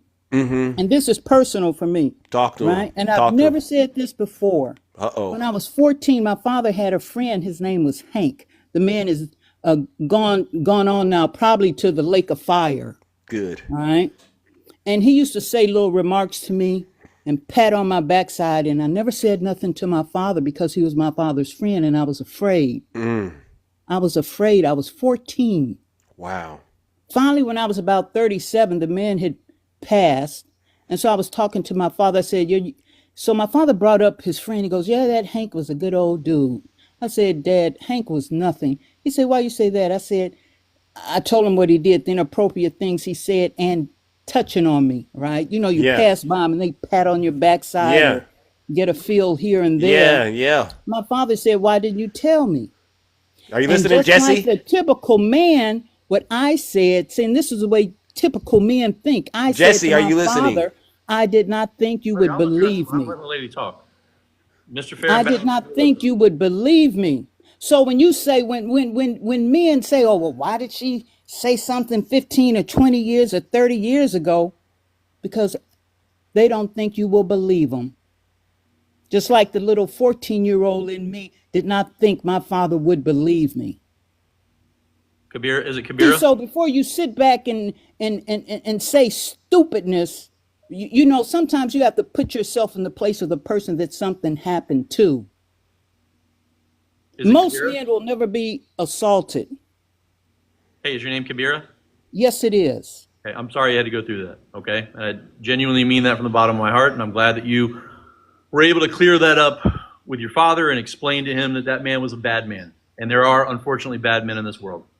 On the flip side of that, and I was going to bring this up earlier, but since she brought it up, and I want to reiterate something. I'm by no means dismissing your experience. If I were your dad or if I were your friend and I saw something like that, I'd probably beat that man half to death, okay? So, again, I apologize that you had to go through that. But there are also bad women in this world, okay? And I don't know if you guys remember Oprah Winfrey's show. Hold on, Jesse. I'm just going to go. Take it easy. I have no... You're on mute, Jesse. You want to let me finish? So Oprah Winfrey did a special on NBA basketball players and women that would have sex with them and then go into the trash can and pull out their contraceptive rubbers, pull out that, and then get pregnant with them, okay, with that semen.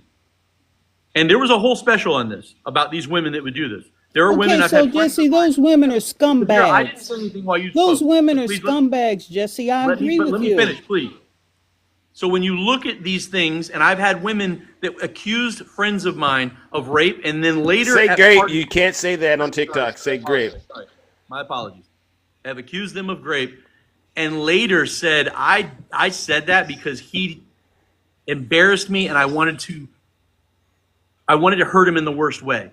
That is the most disgusting thing. This poor girl, and I feel bad for her. The girl in prison right now for the lacrosse team. Like, those kids went through a serious issue, and had they been prosecuted Who knows if she would have ever come out later on? All right. I agree with you, Jesse. Okay, You know, there are some scumbags in the world, men and women. But what I'm saying is this, right? A lot of things can be taken care of legally, and let's really find out. It's just like they found out the girl, the young lady with the lacrosse team. They found out that it didn't happen, but it went through a legal process, right? So these things can be. She had to come out and admit it. Okay, well, she admitted it. These things can be found out. Forever. Those But kids would have been fired. you cannot just simply dismiss, well, that was 30, 40 years ago. Yeah. Apparently, if something is 30 or 40 years ago, it's a deep hurt that you cannot bring out because you're ashamed. And the 14-year-old in me didn't know what to do. I had to wait for that man to leave this planet Earth to tell my father. Thank you. Do you understand? That's a very serious story, Kabira, and yes. So I'm sorry, Zeus, I don't mean to cut you short. So when E. Jean Carroll brings it out 30 or 40 years later, it's a deep hurt. Now, that doesn't excuse, because believe me, there are some women who lie on men. They need to be put under the jail, because that's not fair to that guy. To destroy a man's life, right? But It's an equal egregious act. It's in my opinion, it's an equally egregious act to try and shoot somebody and to hurt a person. Men that do what they do and hurt women should be killed, in my opinion. Unalived. Unalive. My bad. But I'll just end with this. Mm-hmm. Here's the way I know. Here's how to myself I say I know Trump did what he did. He did not want to take the DNA test. No, and that's the same as someone not getting on the witness stand. Self-incriminating. See, a prosecutor can have a way of making you say things, you just told on yourself, right? So he did not want to give his DNA up because he knows he would have incriminated himself. That's how we know Trump did. Trump's just a scumbag, and you fell for the okey doke, the banana in the tailpipe. Amen. So, brother, I wish you well in this life. True enough, things are going to come back, and you keep on believing about that 600 million sushi and the 600 million in sushi and the 50 million on the condo. W. Kabira. No lies detected. No lies detected. All right. Ladies and gentlemen, unfortunately, look, Zeus has ran way past his 1 hour or 2 hour time slot. And this was a very, very interesting conversation. But unfortunately, it is now time for judgment. Lake of Fire for Jesse, yes or no, ladies and gentlemen? We got to do it. I got to get up out of here. All right. Do we do Lake of Fire, yes or no, please? I need to know really quickly. Yes. Okay, if we get over 100. Oh, my God. Jesse, the people have spoken. Oh, he dropped himself. Well, Jesse, unfortunately, sir, that's what happens when you live a life of sin. This is probably one of the most fairest shows you'll ever get to be a part of, Jesse, where we actually will hear you out to see how deep you are in the cult, and we all see what it is. So what I'll do, Jesse, is this. I can tell right now it was hot where you're at, and that's because that MAGA demon was being exposed. There was so much truth coming out from all the guests that were able to get up here, including Big Zeus. And unfortunately, we got to take care of business. So, Jesse, do us all a huge favor and enjoy your first-class trip to hell.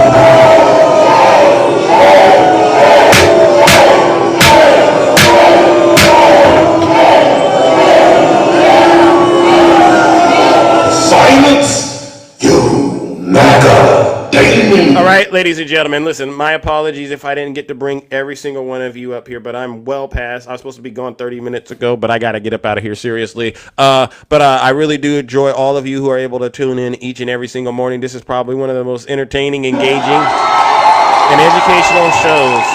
It wouldn't be what it is without all of you.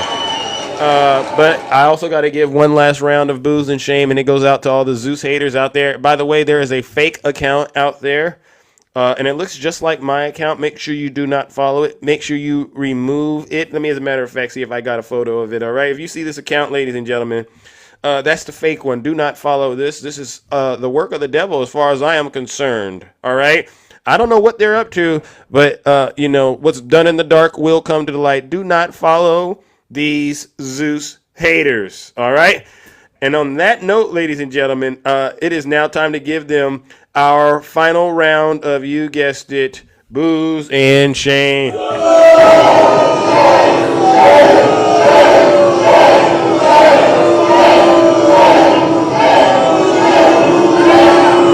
Silence, you MAGA demon. All right, ladies and gentlemen, and on that note, you know what to do. Take care and stay safe out there in those TikTok streets.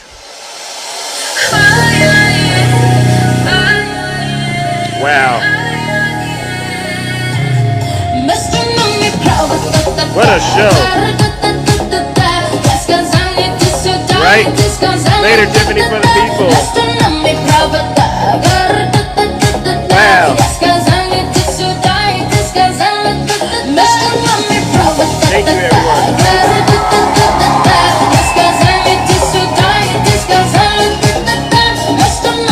What on earth is going on?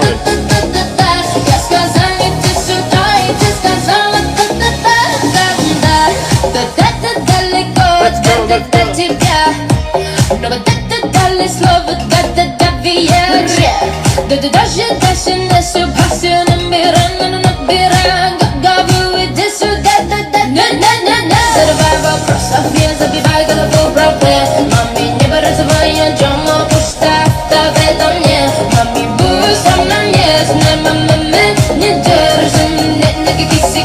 let's go. Last act, thank you so much.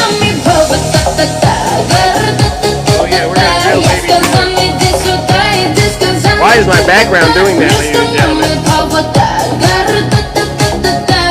I think we broke my app over here, ladies and gentlemen. I'm so sorry. I think we broke the app, ladies and gentlemen. I don't know what's going on. That was a great, you love the show, ladies and gentlemen, in a league of my own.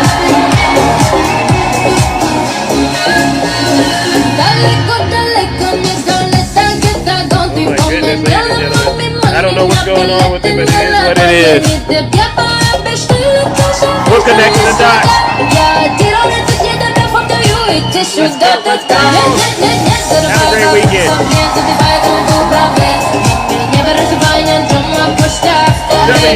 WWW in the chat.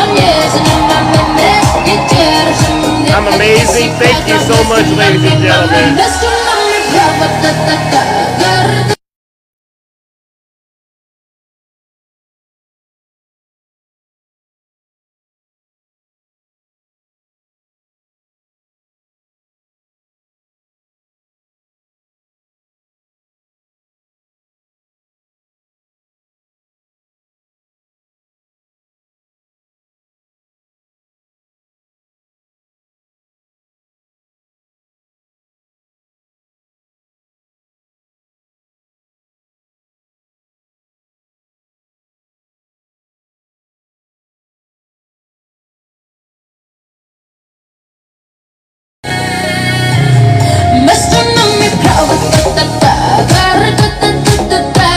I have no clue what's going on, ladies and gentlemen. Wow. I have no clue what's going on.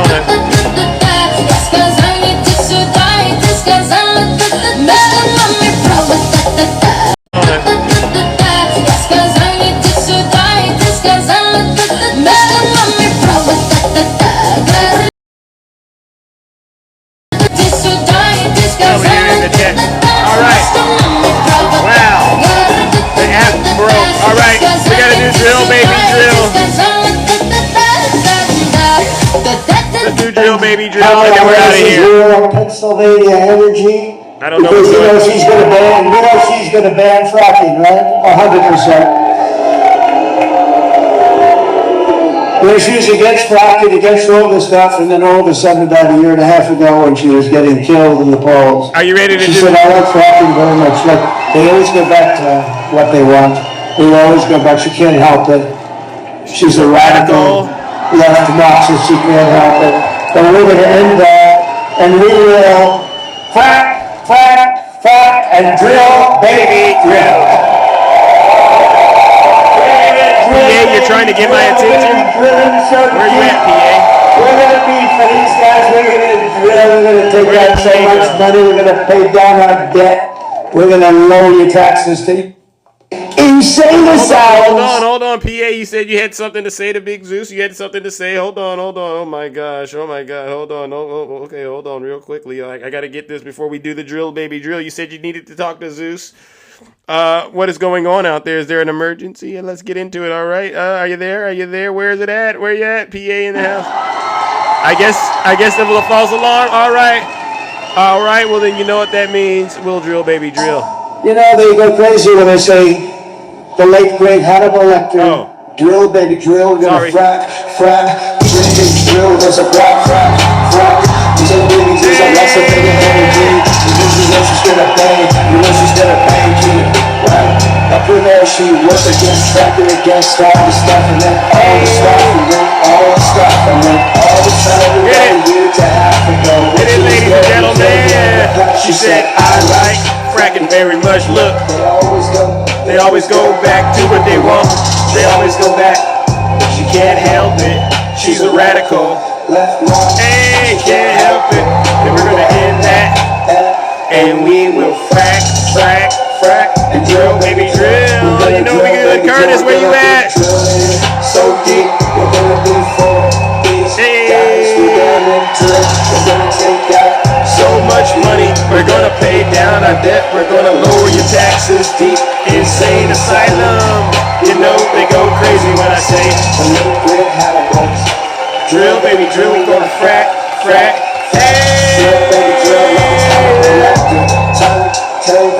We're gonna drill, baby, drill like it's Hannibal Lecter time. Tell them, ladies and gentlemen. We're gonna drill, baby, drill like it's Hannibal Lecter. Hey, do it. You know, they go crazy when I say the late great Hannibal Lecter. They say, why would you mention Hannibal Lecter? We're gonna pay down. We're gonna lower your taxes. Deep insane asylums. You know, they go crazy when I say the late, great Hannibal. Drill, baby, drill, Dumb, ladies and gentlemen. Lower your taxes. Deep insane asylums. You know, they go crazy when I say the late, great Hannibal. Let's go. Hit it. Great overtime live. Thank you, Sticky Fingers. Drill, baby, drill like it's Hannibal Lecter time. We're gonna lower your taxes. Deep insane asylums. You know they go crazy when I say the late great Hannibal. All right. Have a great rest of your weekend, ladies and gentlemen. Sorry for keeping each and every single one of you late. W in the chat for heaven. Sorry I didn't get to each and every single one of you, but you are all equally amazing and great people. Take care. Stay safe out there in those TikTok streets.